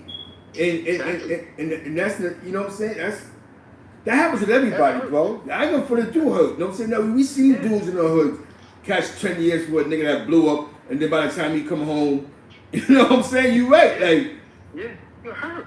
You know what I'm saying? Like nobody's saying my name. Imagine if Big would have came home and not made sure D-Rock was okay. After that D-Rock took the bid, you come home and Big ain't taking care of you. You'll feel some kind of way, like, yo, how did? It's just the way it is. You know what I'm saying? It's human nature, man. It's human nature, man. Now, I don't know, and I never sat down with Bleu Davinci to actually have a one-on-one with him and know the real, but come from my perspective, I just feel the man is just hurt. He's bitter and he's hurt, and he has the right to be. You know what I'm saying? Because he's looking at 50 like, I'm here, bro, let me get a consulting job at least. Something. Let me come and consult on movie. Yeah. You know what I'm saying? Give me something. And I just, you know, while you're not getting nothing, you feel alienated. You know what I'm saying? You feel alienated. I do see your man, though. I see your man, Poe. What you think about that? I see him right on your block, too, having dinner at that restaurant on the corner. Oh, what street? 100th Street? 100th Street? I want your opinion on that, man. What you think? I think, me personally, I just think that people, you know, our pose was like a lot of people's superstar. You know what I'm saying? He was a lot of people's action figure. And I think people are just starstruck to be in the same room with the man. Like, that's our pose. They put everything else to the side. It's not fair. It's not that they're scared. I just think, remember back in that time, he had a lot of fans, bro. You know what I'm saying? I mean, nah, I ain't gonna lie.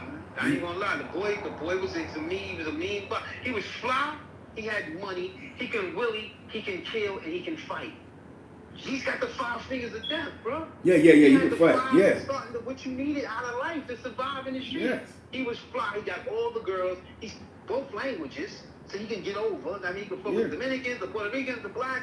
He's straight. He can because you said something funny, he knocked you out. I've seen him knock plenty of people out. Yeah. You know We see them in action He was before. nice with the weapons. He gonna get busy. You know what I'm saying? He was getting money. And he was nice on a motorcycle. He was the man. So, So I can understand why people see it in that light. Me, myself, I just gotta... yeah, I just can't put you amongst the elite. I put you on the Mount Rushmore. Mount Rushmore, exactly. You know what I'm saying? You did what you had to do. It's your business. That's for you, your family. The streets is what the streets is. That's you, bro. I just can't put you on my Mount Rushmore. Because you know people... You just can't go on Mount Rushmore. That's all. And it might not matter to you. Okay, Don't cool. care, exactly. I just know that you can't go on Mount Rushmore. I'm not going to do business with you. You know what I'm saying? No business. He think we bumped in each other. I nod, he nod. He We nod. not going to do business. We're not going to think, but you know what I'm saying? I nod, you nod. I'm not going to be like sucking my teeth because that's not who I am. Yes. You did what you had to do. I'm a nod and you going to nod. We're going to keep it busy. We're going to keep it moving. You know what's real? You know what's so real about that Tom Black, and that's real. Staying on that topic is, Deep Freeze, right? Deep Freeze said something on his Sub-Zero podcast that he was like, "Yo, when he grew up, Alpo was like his idol. Like, you know what I'm saying? Like, Alpo was. I ain't gonna front for first. Alpo made it out the hood, hustling wise. But other than hustling wise, everybody got some money. He became just popular in the streets. You know what I'm saying? You hear me? So he became so popular, not just to the hustlers, but the non-hustlers. You know what I'm saying? Like Poe would pull up on his bike and a crowd of people would come. Just a crowd. So it was like not just the hustlers, but they go Alpo. I remember his sister went to my high school, Norman Thomas. Me and Wiggs went there together from your projects. Me and Wiggs. And Ed, little Ed. Yo. Norman Thomas. You went to Norman Thomas? Yeah, you went to Norman Thomas. So Monty went there too. Yeah, he went there too. I thought that was always a girls' school. I said, them niggas going to... Mad chicks went there though. In a big high-rise school. I Yeah. in a high-rise. Yeah, okay. Because one side was that, remember that movie, Strictly Business? That was the bank. Yeah. That's my high school. Yeah. The bank side. Yeah. But, so he used to come and pick his sister up, and he used to be a crowd of people that just go, Alpo's outside. Yeah.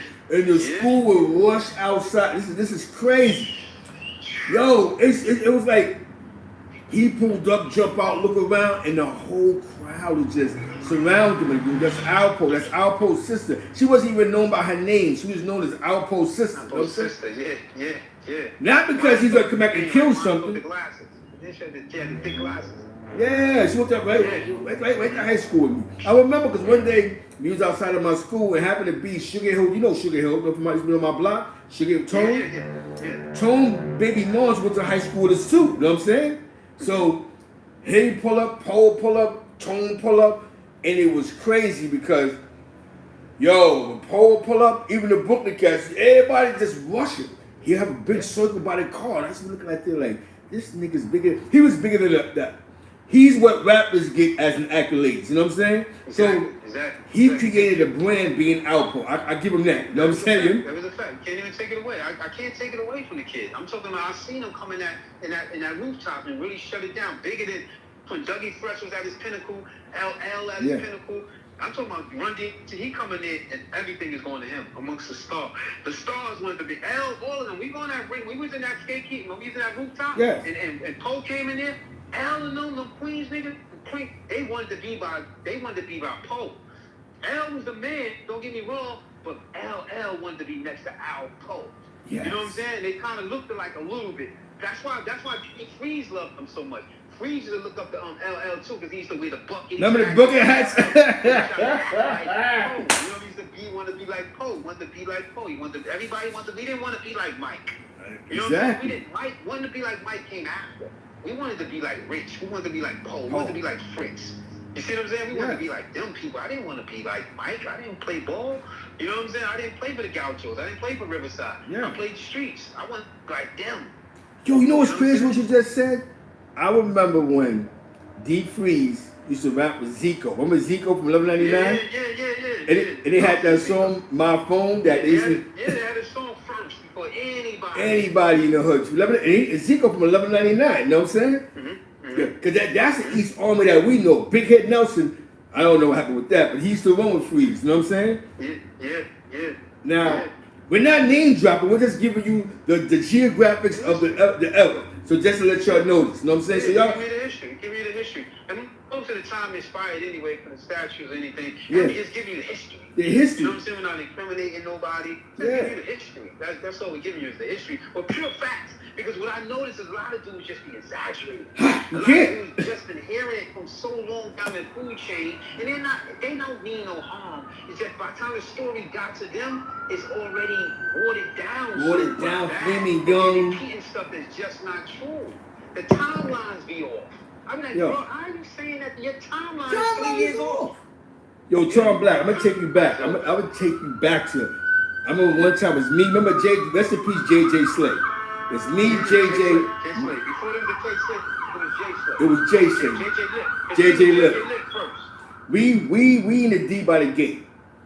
Poe, that's when Poe had the big gold, big body joint. You know what I'm saying? He used to come through right through the late night, right? So one night, Poe calls JJ across the street. So JJ like, come on, you know JJ like, come on, stop playing with me, man, because Poe like to play a lot. You know what I'm saying? You hear me? Yeah. You know what I'm saying? So Poe like, nah, come across the street. Yo, I got something in the garbage can. Allegedly, go get out the garbage can. You know what I'm saying? So Jay like, come on, man. Yo, so you always fucking playing. He like, son, go. You know what I'm saying? I think police, whatever. Yo, that nigga had them. Yo, he blessed him, bro. You hear me? That was a blessing because Poe, what he told Slay after they bumped heads again was he thought the police was following him. You know what I'm saying?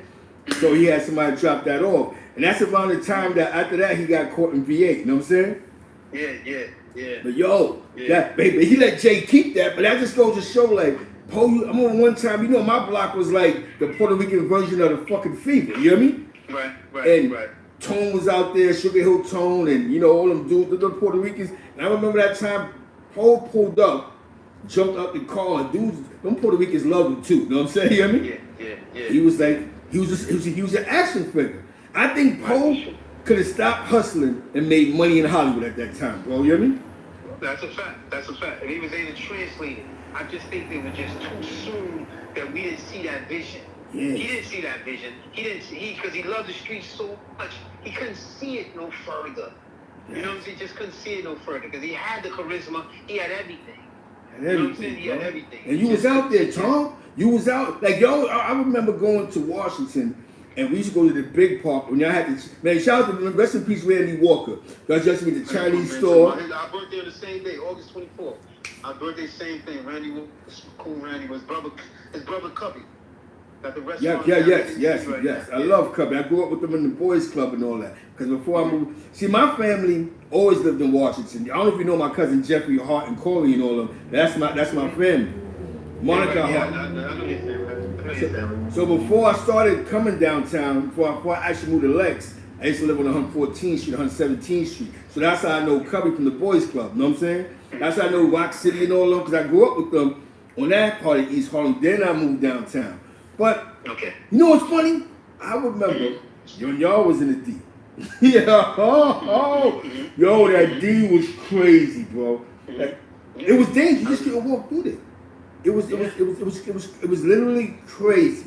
The D wasn't nothing to play with. Y'all did set the tone for us. Right. And even when HEM came on his Brooklyn, you know what I'm saying, whatever he was doing, even after he left, it showed through the next generation what y'all taught us. You know what I'm saying?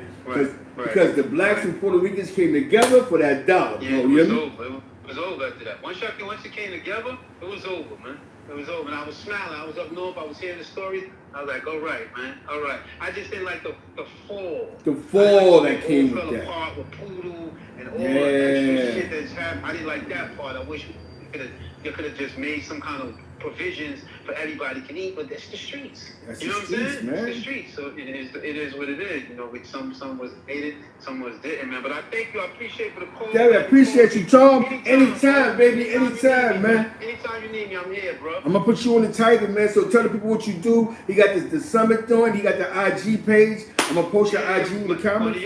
On Instagram, my joint is Finding Summit, just like it's spelled. Finding Summit. That's reaching the highest peak of yourself. Right now, I'm a coach, and I go around the companies, corporations, and I motivate teams to take their level to the next level. So if you have a business and you got like 20-man team and the morale is down, I come in and turn it around. I get your team focused and help your company go to the next level. So right now I'm dealing with some small trucking companies. I can't call them small, but trucking companies in Atlanta. So I'm gonna turn these companies around, and they have to make me like the $1.7 million mark. When I finish with them, they'll be doing the $10 million mark, guaranteed. That's what I do. I motivate men. I take men within inside of you, because I know there's sight that you see with your eyes, that's sight. But then there's another sight called insight that you see with your mind and inside of you. And I bring that best of you out and help you take it to the next level. That's what I do. So right now is Atlanta. My next move is Cali, and I just make Afro-American men better. That's all I do, man. Yeah. And I appreciate your time, Zeke. Definitely, you know, man. Shout out to East Harlem, Washington Project. For sure, man. For sure. Peace, Keith. Shout out to my man Chop, my man Pudge, you, everybody that, you know, Tito. I see Tito too. Tito Diesel now. Yeah, Diesel. Facebook, man. The man in shape, man. And shout out to my man Hop. Man, that nigga's a Hot Kid, that's my guy. Man, that's my man Hop. That's my man. Yes. Other than that, I'm gone, man. I appreciate you, man. Yeah, you too, brother. I appreciate you. Keep up the good work. Thank you, good brother. That's a legend from my hood, Tom Black. Very a legend. He's before my generation. A lot of the things that he's touched on is real. He showed the transition from the streets to corporate America. His experience with Jimmy Henchmen was 100% solid. Other situations that he dealt with in life, he started talking about the hood a little bit, East Harlem. So they got more of a geographic. I'm younger, remember, I'm younger, and you know what I'm saying? These are the dudes you looked up to. You know what I'm saying? Definitely shout out to Pudge, definitely Chase, Charles Black. We gotta give people their flowers before they go. You know what I'm saying? Like the Marquez came out today, but in you know, in some sort of beans and rice. You know what I'm saying? Choulette dice and all that. This is what the game is about, man. Now, this is the time in the show. Let me see, man. I'm gonna call my man. I'm gonna call my man. Hold on one second, Paul. Because we gotta be, you know what I'm saying? It's definitely, you know what I'm saying? I appreciate the likes. I appreciate the support, man. That's all we ask for. You know what I'm saying? You know what I'm saying? I appreciate, you know what I'm saying? I definitely, yo, Stevie B freestyle music. You know what I'm saying? I appreciate the support. I'm happy y'all coming through. Yo! Yes, sir. ¿Qué pasó? ¿Qué pasó? This nigga said chuletas and rice. Chuletas and rice. ¿Qué pasó? What's good, my brother? What's going on with your man? Your man, Bleu Davinci. Oh, I don't know, man. That shit. See, the truth always comes out to light, man. like, oh God, he was bored. Bleu losing his mind. If you was a liar growing up, you're gonna be a liar. As a fucking kid. Yo, I'm gonna tell you something. Shout out to my man Tapia. Tapia, you know, he's my favorite Puerto Rican. You know what I'm saying? I spoke to Richie yesterday. Richie sent his unconditional love. He's doing better mentally. He's in the box. Richie Twin. He sends his love. He loves everybody. You know what I'm saying? And he appreciates the support. You know how we stay 10 toes down, man. That's right. Shout out to fucking Wash. You heard? Shout out to Washington Projects, man. Now, Fatia. Yo, there's some shit, Tapia. They found the dudes that allegedly killed FBG. I was just reading that. That's true. Yo, that's Yo, that's crazy. And these niggas been on FaceTime like all these months. Bugging out, talking crazy, throwing subs or da-da-da. Going in the private plane, jumping in the private plane with this dude. Yo, man. Yo, listen, you know what's so crazy? What's up? Them niggas got off that little dirt tour. Money went on live earlier yesterday. Yes. Man, he was wrapped up the next day. Next day, the feds ain't playing with these dudes, man. And as soon as they did the FaceTime from O Block, my nigga, them niggas was there the next morning, bro. Yo, man, it's sad because, you know, the mother lost 5 kids to these streets, man. And I remember when, you know, rest in peace, my man Dave-O. When Dave-O passed away, I remember when I seen the pain in his mother's face, man. So she looked happy though. She looked like relief. Yes, and that because, you know what I'm saying, she lost 5 kids to the streets. You know what I'm saying, and you know, Duck sort of was doing great for the family economically with his hip hop. You know what I'm saying, And Yeah. these young boys, they take this too far, man. That's like, it's just like, yo, at some point, man, when are we gonna stop being irrational and just popping off? You know what I'm saying? You know what I'm saying? That I don't know what's them niggas got a whole different type of lifestyle over there, bro. Like, Yeah, it's them a niggas, different you know level. what's so crazy? Yes. That them niggas in Chicago don't even rattle each other. It seems that way, you know what I'm saying? You know what I mean? No, but I'm saying, but like, when shit happens, like, everybody knows who did it, and niggas be quiet, though. Because that murder rate is dangerous. You gotta move your mother out. You gotta move your grandfather out. I thought Good Times was a joke when they said they had an informant had to move the family out. Chi-Town, a little silly, they're not gonna know if anything telling. You gotta move a family to the moon, you know what I'm saying? It's crazy, man. New name, new zip code, everything.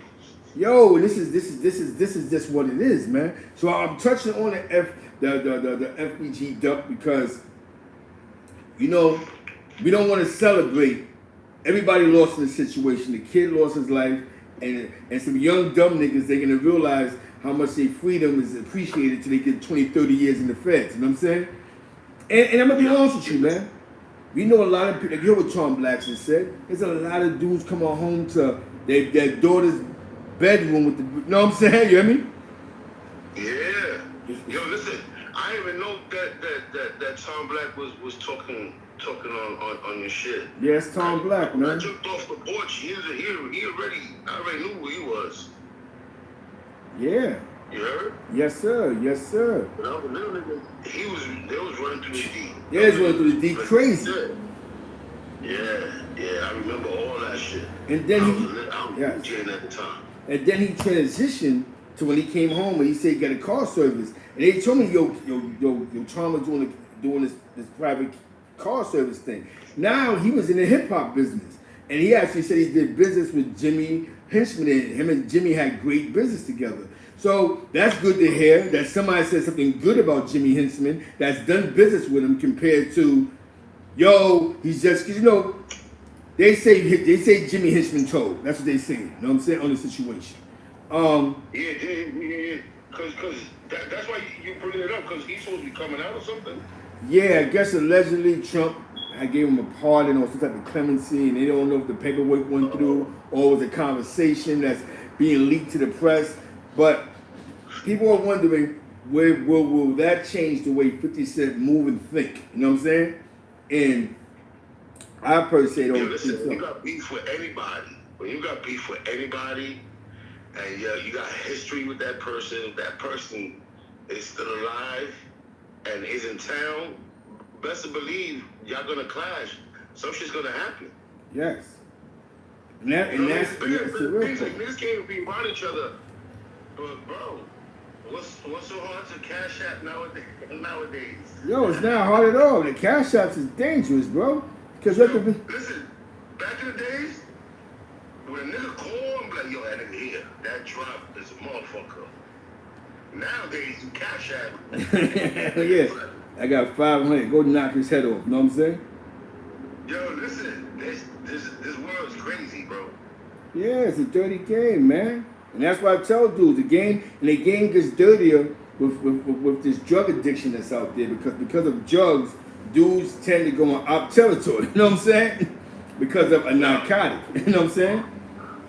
It's crazy, man. Because, you know, I realized something, right? Is there's so much money being made that dudes want to attach themselves to a solid money-making brand. But I never looked at it from a bitter tin standpoint. But it's good to know that because if Bleu's bitter, he's using his algorithm to get his name out there, which is going to make people check for his music. And then who knows? He might go triple platinum on Spotify. Or, you know what I'm saying? Because who's this Bleu guy? Now, a lot of these young boys don't really know who Bleu Davinci is, but they understand the brand BMF. You know what I'm saying? Yo, but did he say anything to Little Meech? Nah, I think he's getting someplace. I think he's throwing subs, but I think the subs he's throwing. Because I wouldn't think that Big Meech would want Little Meech to answer him anyway. Nah, definitely not. You know what I'm saying? As a father, like, come on, you come on that street Keep being shit. an actor and keep doing what you're doing. Like, Hell yeah. Hell yeah. So it's my man. yo, Right. that little kid was straight. He didn't have to become an actor or nothing, but you know, just to have something in his background. Yes. That guy been rich. Yo, that Mitch is coming out to Brad. That's Yeah. shit. But legal, you know, he probably has a lot of investments. He come home. If niggas thought he was spending bread before, when that guy come home, he's gonna spend bread. But I like what 50 did for him was 50 Cent opened the door for him to get some of that legal paper. You dig what I'm saying? And like I said, party people, you never know who calls in. Now, happen to be Tom Black is a legend in our hood. You see the dudes in the circles that he was around. Rest in peace, as y'all call him, OG Ty. Before all the blood stuff. We never go into the other stuff, but rest in peace, OG Ty. He was around for the Alpo being on the east side. He was around for the ATM and murder. So this is a guy with a lot of history that's been around a lot of solid individuals. And he's still solid. He's in Atlanta. You hear what he's saying. He works for corporate America. Yeah, he said some real shit. He said the facts. Everything he said was facts. It's facts. The last time, Everything he said was facts. and I'm going to tell you something, and this is just, you know, when y'all see the Purple City DVD and all that, and y'all watching, a lot of dudes took a lot of money in East Harlem, but a lot of dudes didn't know what to do with their money. Because everybody wanted to be fly, fresh, and be glamorous. Nobody really knew what should I do next. Let me get a brand new car. Dudes was really spending $20,000, $30,000 on a brand new car. Then somebody wakes up in the morning and goes, yo, I want to own a store in Puerto Rico, or I want to buy a house, or I want to do this, or I want to do that. And that's what these guys did after jail. Like, man, I'm tired of doing this, man. Like who'd have thought that Smokey... I wish I had friends that think like that, nigga. Ain't none of my friends. Everybody so packs about dirt bikes. Yeah, that's what we did. We was foolish, bro. Listen, your generation ain't too far from us. We want to be fresh and fly. We thought we gonna buy a mansion in a pink MPV. Because we had pink, allegedly pink tops. We gonna have pink tops. We gonna buy a big mansion. We have the purple MPV. We have big gold chains on and diamonds. And it's great. It was a great conversation, bro. You hear me? But we didn't have it. But we did not. You know what I'm saying? That's just crazy, bro. But I That's tell you, crazy. You know what I'm saying? But I tell you something, man. Is that only thing we didn't have was an L plug lethal. About us to have an L plug lethal. It was back to 40 ounces of old gold, private stock, and off to the next scrape. See, that's the whole thing. That was the closest that we came to anything business. Then one day, my man Yusuf, you probably know Yusuf, he comes to me and tells me, which I thought was far-fetched, Zeke, I'm going to take this money and buy a bunch of stores. So he was like, buy a bunch of stores? You wildin'. Because nobody seen that. We just seen, some of us might have seen it behind the scenes. We thought, man, buying two pair Uptowns. I'm buying some Pelés. I gotta get the new Pepe, the Average jackets and stuff. We was retarded. Instead of talking about businesses, we talking about the way, yo, you see the new Avy? You know what I'm saying? You hear me? Where we going tonight? Yo, where we going tonight? And blow all our money. Throw it in the air, acting crazy, drinking Bacardi. Wasn't even drinking Hennessy. That's why I said hip-hop is crazy, right?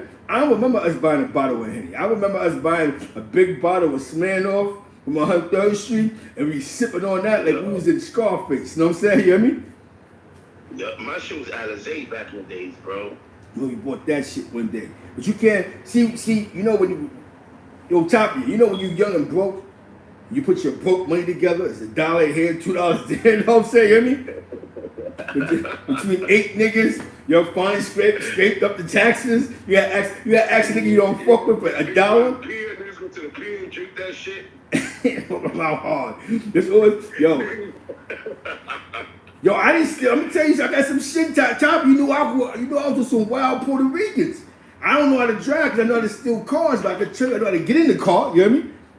You know what I'm saying? I was walking one day with allegedly with 2 wild weekends. Walking on them, by Central Park. You said 2 wild weekends? Two wild weekends. These Puerto Ricans is different. They use different objects to get in this shit. So they had, you know them ball bearings, those balls that you put on bikes and stuff like that? One of the wild... So I wasn't in the car radios and shit like that, but I guess they was. So they was like, yo, I know how to get in this car. So I'm like, how you get in the car without busting the window open? I mean, like, you know, all the shit you see on TV with the hangers. They said, nah, watch this. Look at a ball bowl. Boom! The glass came down. I said, oh shit! They started snatching and grabbing. I said, I gotta get away from these niggas. You know what I'm saying? I said, yo, these niggas is real. These niggas is real. They started, I told you we had the ball bowl. I threw it against the glass and said, it broke. Not me, but them. The wild weekends I was with a legend. You know what I'm saying? You know what I'm saying? Yo, I used to do that shit. See? With spark plugs. See? The wild weekends. That's those. The white part of the spark plugs. Yeah. You crush them like little dust. Nigga, that shit goes. That shit gonna pop quietly. Pop the joint. I said, oh, I had to get away from them. I said, nah, this is not my lane.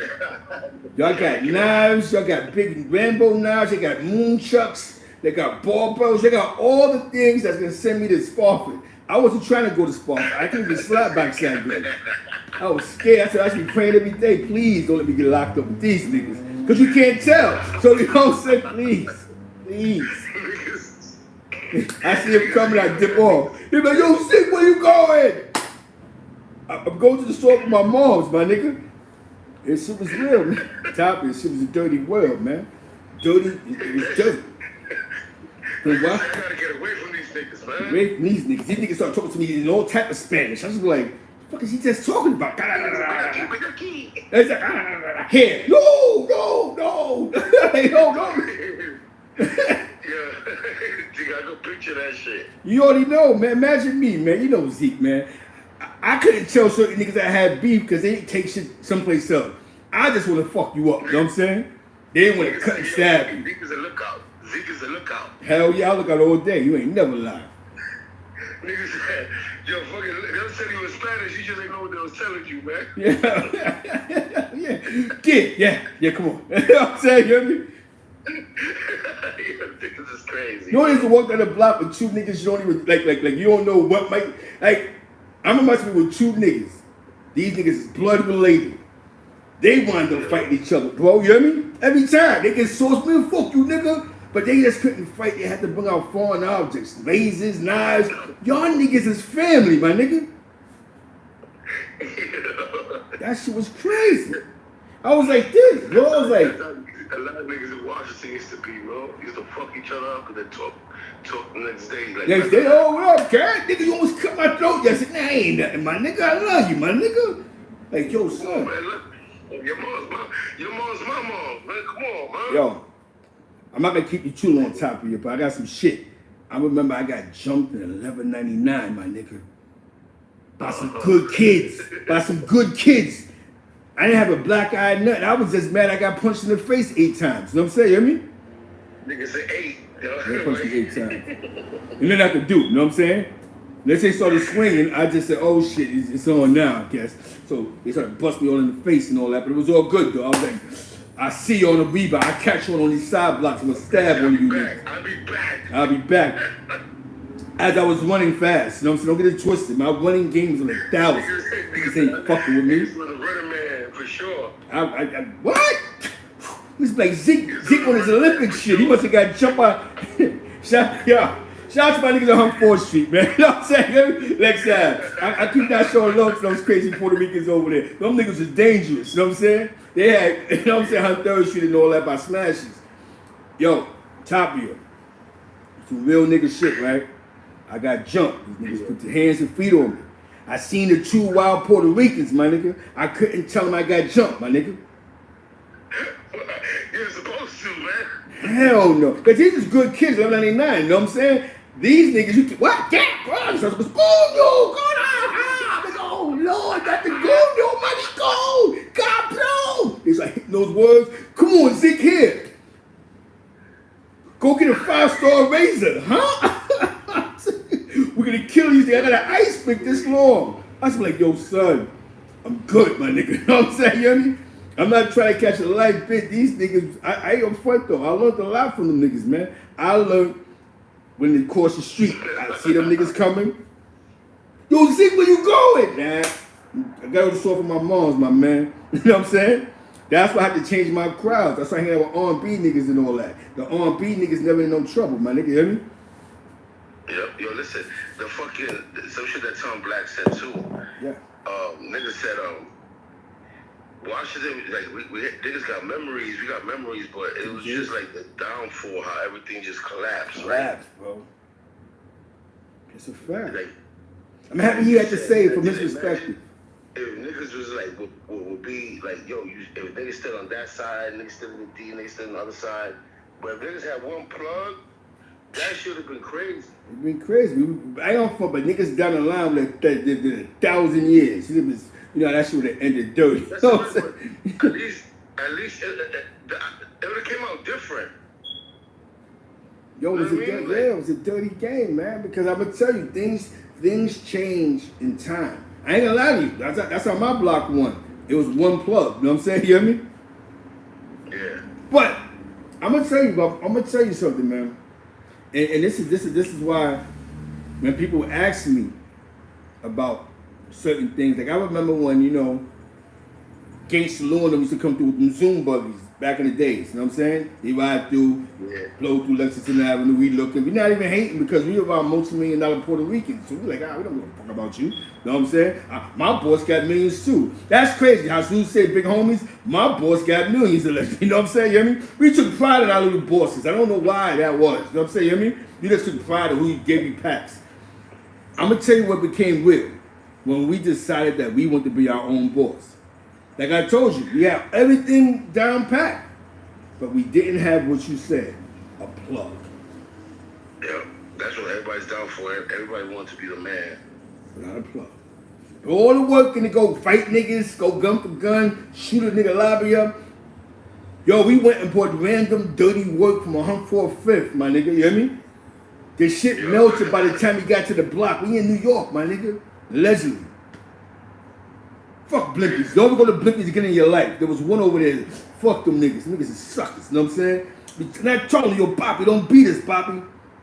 He looked at me, you know, the Dominicans went some greaseball niggas, man. They start looking around crazy. They start looking all crazy. Come on, Pop. Come on, Pop. With them Jerry Kill juice in their head. Come on, Pop. Why would I do you like that, Pop? I'm like you. As soon as we got 4 blocks down, that shit started melting. I started crying. I said, oh, now it's back to taking work from the niggas we don't want to take work from. You know what I'm saying? You hear me? Yeah. Yo, that took a lot of decision making. That shit melted. The further we was blowing on the bag, please don't melt.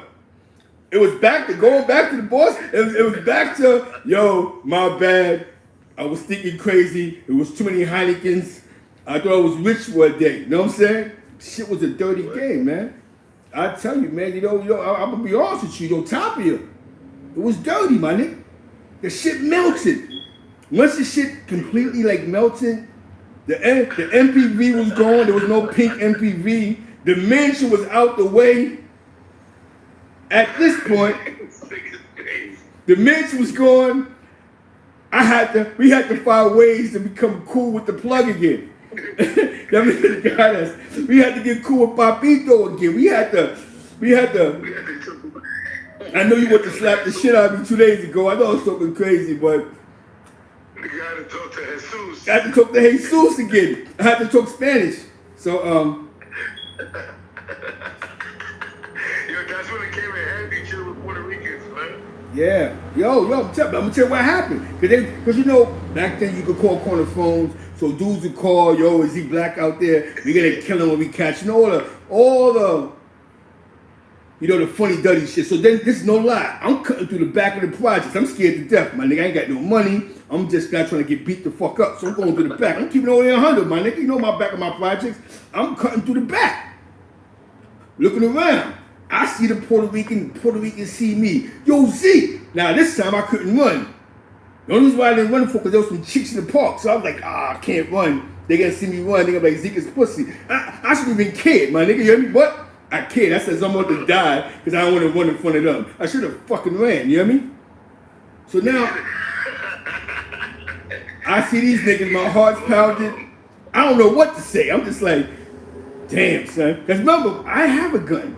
These niggas had allegedly, we called them something Mac 10 because allegedly he had a Mac 10. So mind you, I'm walking up on these niggas like they about to murder me. You know what I'm saying? I mean, yo, Zeke, some shit happened in the Bronx. So they need to dump some work. What's going on? Yo, come to my house at 8 o'clock. For what? I said, come on, man. You're going to kill me now, man. He's like, nah, shut up. I was like, oh, okay. I was like, Tapia. I was like, oh, okay. Shut up. You always talk too much. I said, no, man, you right, my nigga. He said, I got before you. Just want to get out of there. He was like, I'm going to bless you with a deal you can't resist. I'm like, my brain, I'm not doing that exchange, my nigga. Like, this is going somewhere. You know what I'm saying? What you mean? You know what I'm saying? You hear me? Whoa. He was like, see, you acting all crazy. He was like, so I'm like this. So, you know, I'm yo, Tapia. At this point, I'm a little nervous. You know what I'm saying? So I'm like, what? This shit is going through your head. Like, I just said he was gonna kill me the other day. I told my girlfriend I was dead. All of a sudden now you're telling me a deal? What the fuck is this? So now he goes to me, yo, Zeke, man, I'm gonna give you a consignment. I didn't know what the fuck a consignment was. So I'm like, consignment? What's that? So with that being said, with the consigned dogs, I'm like, what consignment? What's that? What's that? Who you want me to stab? You like, stab? See, relax, shut up. So I'm like, let's come to the house at 8 o'clock.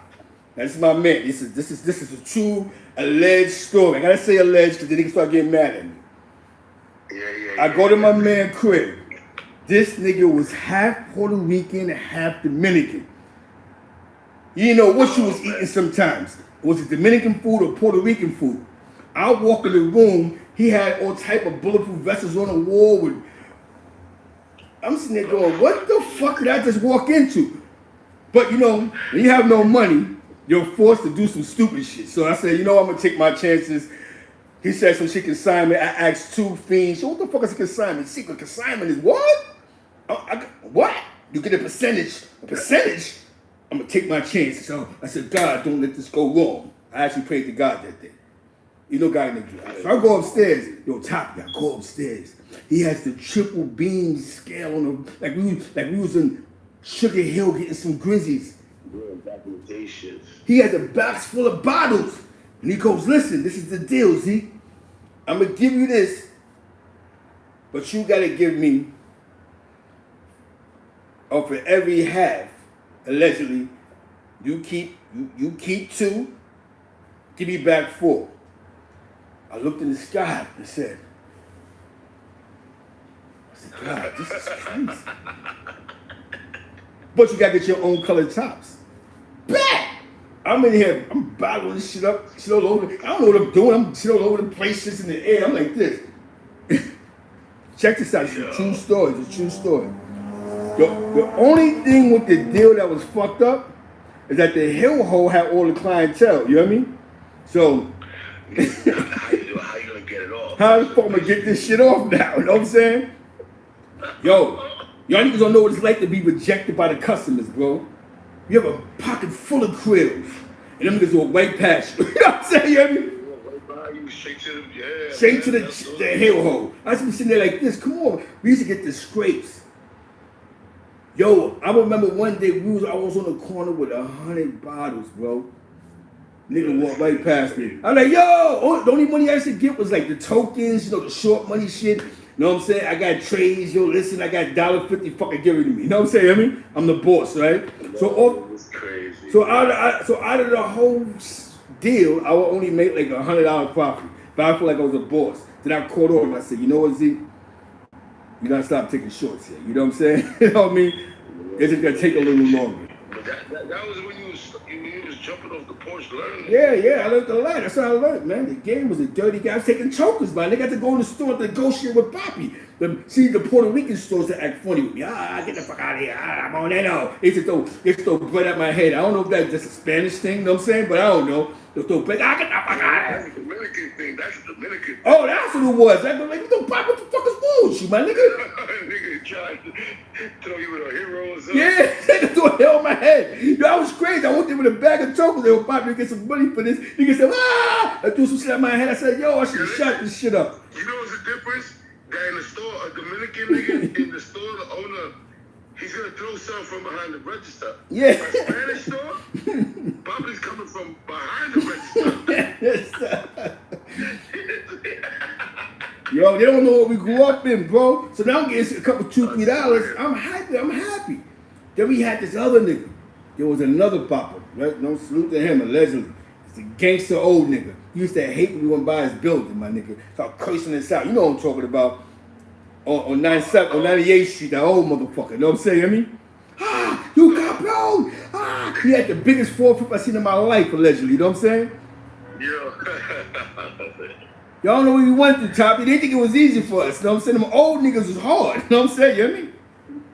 Yeah, you said 98th, right? Yeah, 98th by Park Ave. He had to. He used to be wilding, man. He used to be, because you couldn't go by his building. You can't even go buy shit. Yo,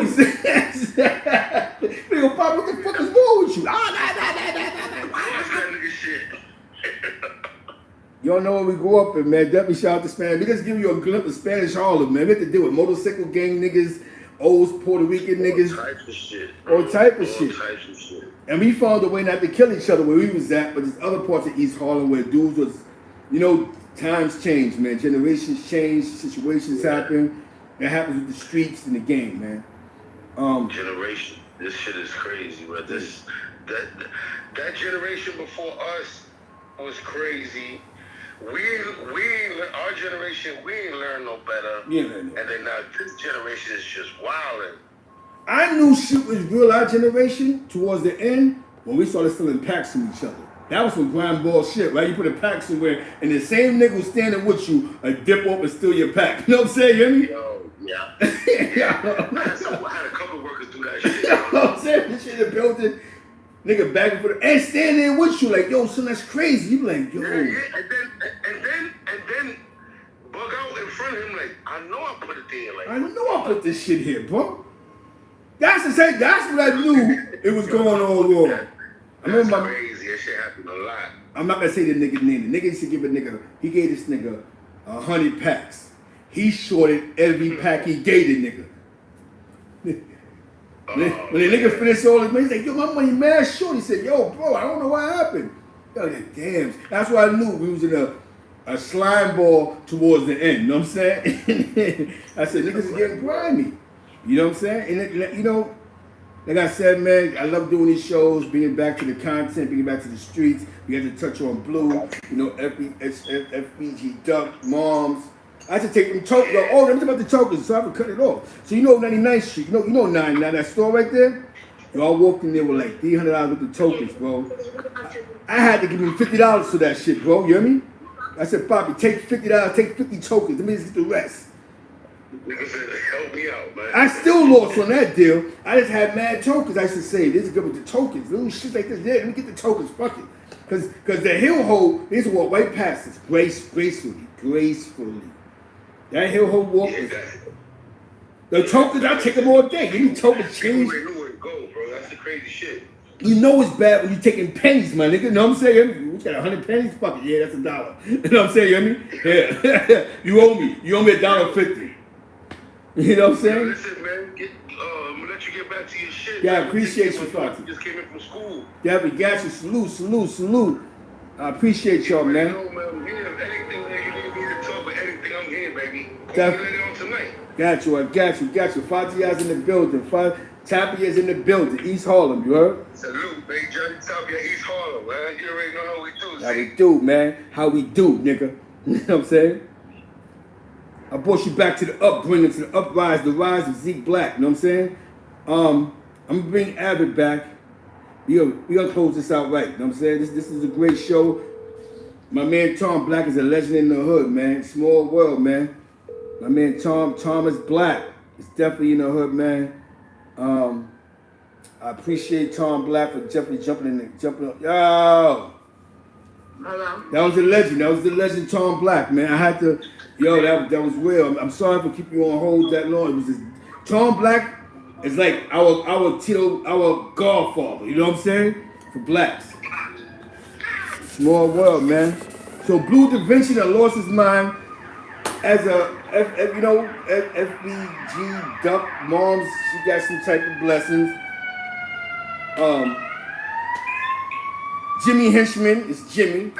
I think it was very informative today. You never know. Zeke's actually Spanish Harlem, man. You know what I'm saying? And prayers up for Mad Papa girl for getting, surviving the home invasion too. Let's not forget about that girl who got shot. Wow, yeah. And that's messed up, man. A lot of you dudes gotta stop letting niggas know where you live at, man. You gotta stop letting dudes stop going live in front of your crib and all that. That guy, you have to. People be watching you, Zeke. It's like, where can you really live without somebody not noticing you in this type of world right now? So, a motherfucker be like, yo, I know that building. You know what I'm saying? You know what I mean?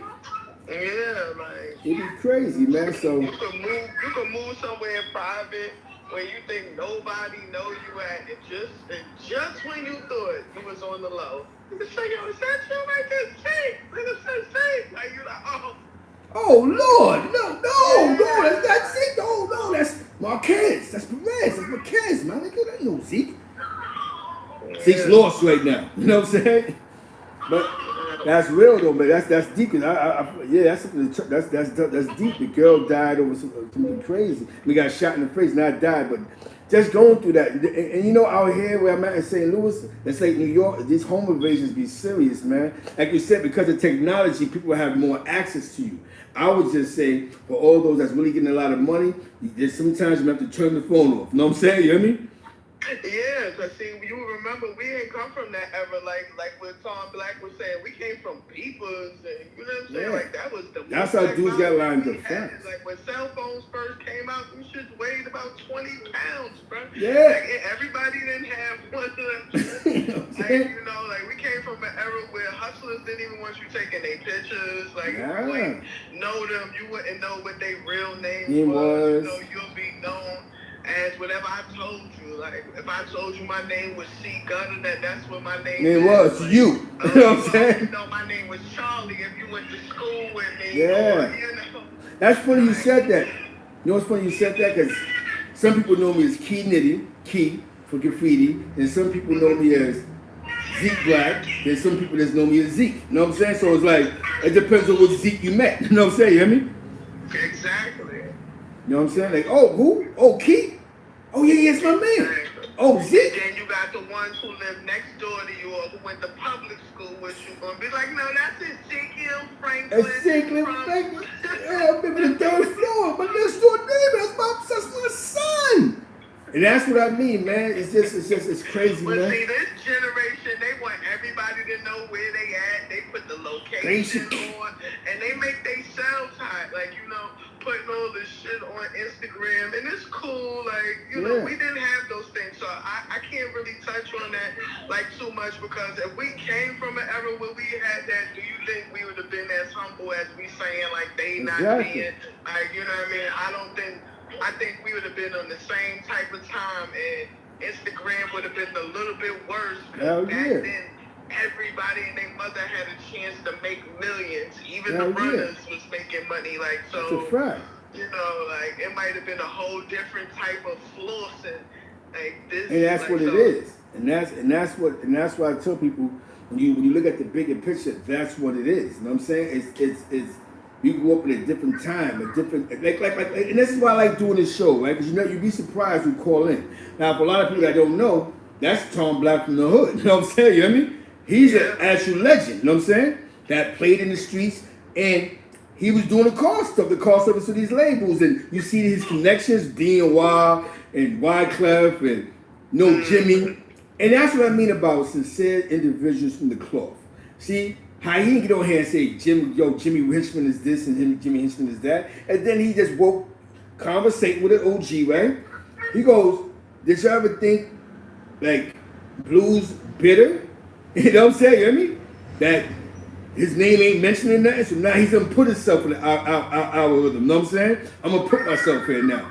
Because I need to get it back. You know what I'm saying? Because one thing that's happening with him is they're gonna play his music because he's one of their first artists, isn't he? Yeah, but why would Bleu be better at this point of the juncture, right? And where the story is, it's the beginning of how BMF all got started. Yes. Bleu was not there with them from the sandbox, so Yes. why would he even be bitter at this point? I can understand that storyline if it was deeper in the story where they in Atlanta, everybody's getting to know them, they trying to put Bleu out there, they trying to start BMF Entertainment.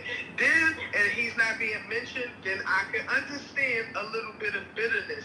But for you to jump out the window in the manner that you're jumping out the window, keep my name out your mouth. 50 would not be able to do nothing to your name if you would stand up all the way. And you understand what I'm saying? Hold on. Hard penis. Nobody will ever be able to call a hard penis a vagina, and it's a hard penis. It's just that simple. Do me a favor. Hold on. Can you read what he said? Let me read. Let's do some reading. The Crown Courts TV host. Okay, so this. We speak on your name, Bleu. We speak on your Your name. own attorney played with your name, sir. You played with your name, sir. Let me get the. Let's pic. go into. Yeah, here it goes. Thank you. It says the court. Mr. McKnight, come on up and stand behind the podium if you would. So, Mr. McKinnison, and he says, as he's coming up, Your Honor, I did leave one thing out. You had asked some of the other defendants whether or not they had cooperated. Mr. McKnight was one of the individuals who did attempt to cooperate. He was debriefed by the government, but basically he didn't know nothing that was useful against the remaining defendants. So that happened last week. It was months ago, that debriefing, and then we did the safety valve one earlier this week.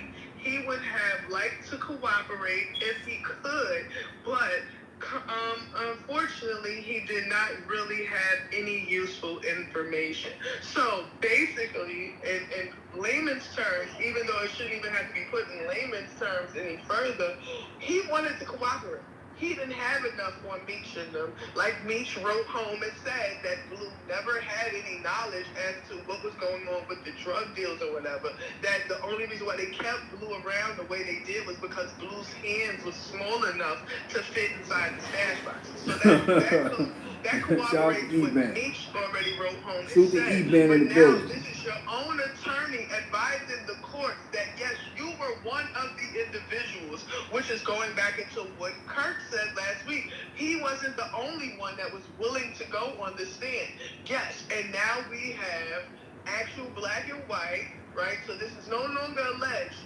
This is your own attorney stating your willingness to go forward. So what would 50 be doing by saying, how is he playing with his name? There's no playing with your name. You put the dirt on your own name, sir. Yes. Like, so for you to come out and you continuously, and then you're kind of like threatening his son, like, and to have him doing that. Who else was supposed to play Big Beach? I mean, who else should have played Big Beach? Julio Iglesias. Wait, he went to play Beach? You know what I'm saying? I guess so, because you know what I'm saying? When he makes his Instagram posts, they're kind of cryptic, but then they're still like, it's like a bitter baby mother. It's like, oh, you left me, don't play with me, I was with you, when you was wearing high-water Levi's, now you wearing True Religions, you think you all that. It's giving me those type of vibes. Like, it's like, okay, but you forgot you fucked my brother and my whole crew. Yeah. Like, see, that's the part, like, that's what Bleu is giving me. Bleu is giving me those janky baby mother vibes, who was head dirty wrong, but she wouldn't credit because she washed your shirt for you. Like, you understand what I'm saying? I wash your drawers. You why? Ramen, did I not give you the beef top ramen? Like, that type of crap. Like, did I give you? Oh God, this is crazy. The game is crazy. Shout out to E-Band Films. He's in the building. E-Band Films is in the building. Shout out to Wise Brim. He's in the building. Definitely Buck 44129's in the building. My man Ron 718BX is in the building. There's nothing but love here, man. You know what I'm saying? Wise Brim is in the building. It's just been a dirty game. And that's what I mean. People don't want to touch on the dirt in the game. Listen, don't play with my name. Nigga, you was about to tell a story. Yes, you was going up there like a soprano. You was going to sing them a song, brother. And they was like, wrong song. We don't want to hear that. You don't have nothing on me. He was on his way. He was on his way. Don't play with your name. What are you talking about? You be like, you probably wanted 50 to say something about you. 50 probably was going to even write you out because you probably was irrelevant because of the fact that you. Yes, you more hands. What I'm saying? Like, more hands. You was going to be a rat or whatever. So, or he probably would have just made you like one of the people in the movie, like in the series where y'all in the club. Yeah, we knew that's Bleu and mentioned you 1 or 2 times, but you want to have more of a part. That's what it seemed like to me. You want to have more of a significant part than what 50 is willing to give you in this, because like you already knew you was janky. So what can he possibly have done? Like anything, he could have made you not look like he was janky. But now you know 50, how petty he is. I don't think it's going to end this way, Bleu. Bleu is not, because see what you want is. This is crazy, right? Now that this paperwork has surfaced, let's see what he say next. You know what I'm saying? You know what I mean? Oh, they always say the paperwork was fake. Then the next thing he'll say is McKnight. Mr. McKnight. The last time I seen you, Mr. McKnight, you was popping bottles in Atlanta, holding another nigga money. You know what I'm saying? Doing all this craziness in the club. It was you, Little Scrappy, on the Smack DVD. You know what I'm saying? It was BMF against the world. Now all of a sudden you want to be T. You know what I'm saying? You hear me? Like, who are you? Are you the guy that worked at the spot where the OG beat up on you? Like, what scene? Are you escorts? Everybody on some Birdman and Cash Money shit, I guess. He want everybody to put some respect on his name, or 3 of us. So, you know what I'm saying? He want niggas to understand that he was, I guess he feel like he was the street team for BMF. Like, you know what I mean? Like, give him some credit. Like, you know, it's like let Jeezy pass him. It's like talking about Public Enemy and don't give Flavor Flav his flowers. Respect. You know what I'm saying? So I guess that's what Bleu wants from us. Like, yeah, Bleu, you was there with them popping the bottles, you helped to make BMF look good, but really, honestly, it wasn't you. It was the things that y'all did. How me put it down and all y'all niggas spent 10,000. Everybody was having money. That's the life that all crews think to live. Like, you know what I mean? Anybody who ever hung out with each other, that's the lifestyle that they wanted to live. That's a so Meech presented it. It wasn't just about you, Bleu, like, and how you screaming BMF. It was the whole totality of seeing some young black dudes getting some money, nobody hating on each other because everybody getting to the bag. That was the whole culture of what y'all was doing. It wasn't just you, brother. Yes, like, it's so, a fact. but if you want us to put some respect on his name, I'm to keep him from so he can shut the hell up and leave Lil Meech alone. Leave him alone. Like, I feel like you bullying Lil Meech. Trying to bully Lil Meech. Nothing to do with it. Like, we put some respect on your name, Bleu. You was about to tell, but you couldn't. So I guess you ain't tell. You ain't gonna respect. You ain't get a chance to tell a story. Just give them what you want. You know how you just get the baby to pacify to get them to shut up. Yeah, here. You know what I'm saying? Yeah. Definitely. As a parent, before we go out, I've been on for a little while. How, as a parent, not as just looking at him as an artist, his mother as an artist. As a parent, I think, as me being a dad, anybody that locks up my kids' murderers, I would feel like I'm not gonna be so forgiving. I think her happiness in this situation, you should just respect it. You know what I'm saying? She's found a good place. Duck Moms was 5 kids, you know what I'm saying? You know what I mean? And she mentioned something about the bloggers. How the bloggers is putting information out there, and she the one that figured this stuff out, man. Yo, Cubby was popping. And I think as a parent, man, we have to start thinking like parents in situations like that. You know what I'm saying? You know what I mean? Yeah. You know what I'm saying? You know, Duck played in the streets, whatever he did, but he ain't deserve to get murdered over some hip hop shit. You know what I'm saying? That's not even a hip hop shit, but played into hip hop careers and y'all take this shit too far. You know what I'm saying? But this is not just hip. Like, see, that's the difference between that Chicago. What's going on in Chicago, they taking real life and just putting it on the wax. It's not that they going from wax and then playing it out in real life. It's a big difference going on over there. Like, and not for nothing, I'm sorry that her son lost his life, but he contributed to a lot of lives being lost over in Chicago as well with his lyrics and the things that he's done. And she knows about that. Like, you understand? Like, it's not like we can't discount the things that her son and the environment that she allowed him to grow up in, the environment that she also helped bud around him too. Like, you understand? Yeah. Like, we can't discount that because of her grief. Because if it wasn't her son lyrics have contributed to other people's sons and daughters losing their lives for absolutely nothing. She knows all about that dirt, all that shit going on with Lil Vaughn and from the sister Kayla and all that. She knew all about that crap. Like, but this is sometimes, like, all in that term, nobody said to themselves, we need to stop these kids right now before it goes too far. But once your son died, now it's going too far. Oh, y'all got to stop. It's time to put the guns down. But when your son was alive, it wasn't like that. Like, we got to stop doing that. We got to stop waiting for it to come to our homes and then being like, oh, no, this is something wrong. No, it's wrong. It's wrong. It's wrong that these kids is out here losing their lives for absolutely nothing. It's sad. It's sad that her son's death was nothing more than entertainment for some people. You understand what I'm saying? Like, that he had, like, she has to grieve and lose children. Like, that's really sad. Like, it's nothing, it's no consolation prize getting them locked up. It's nothing.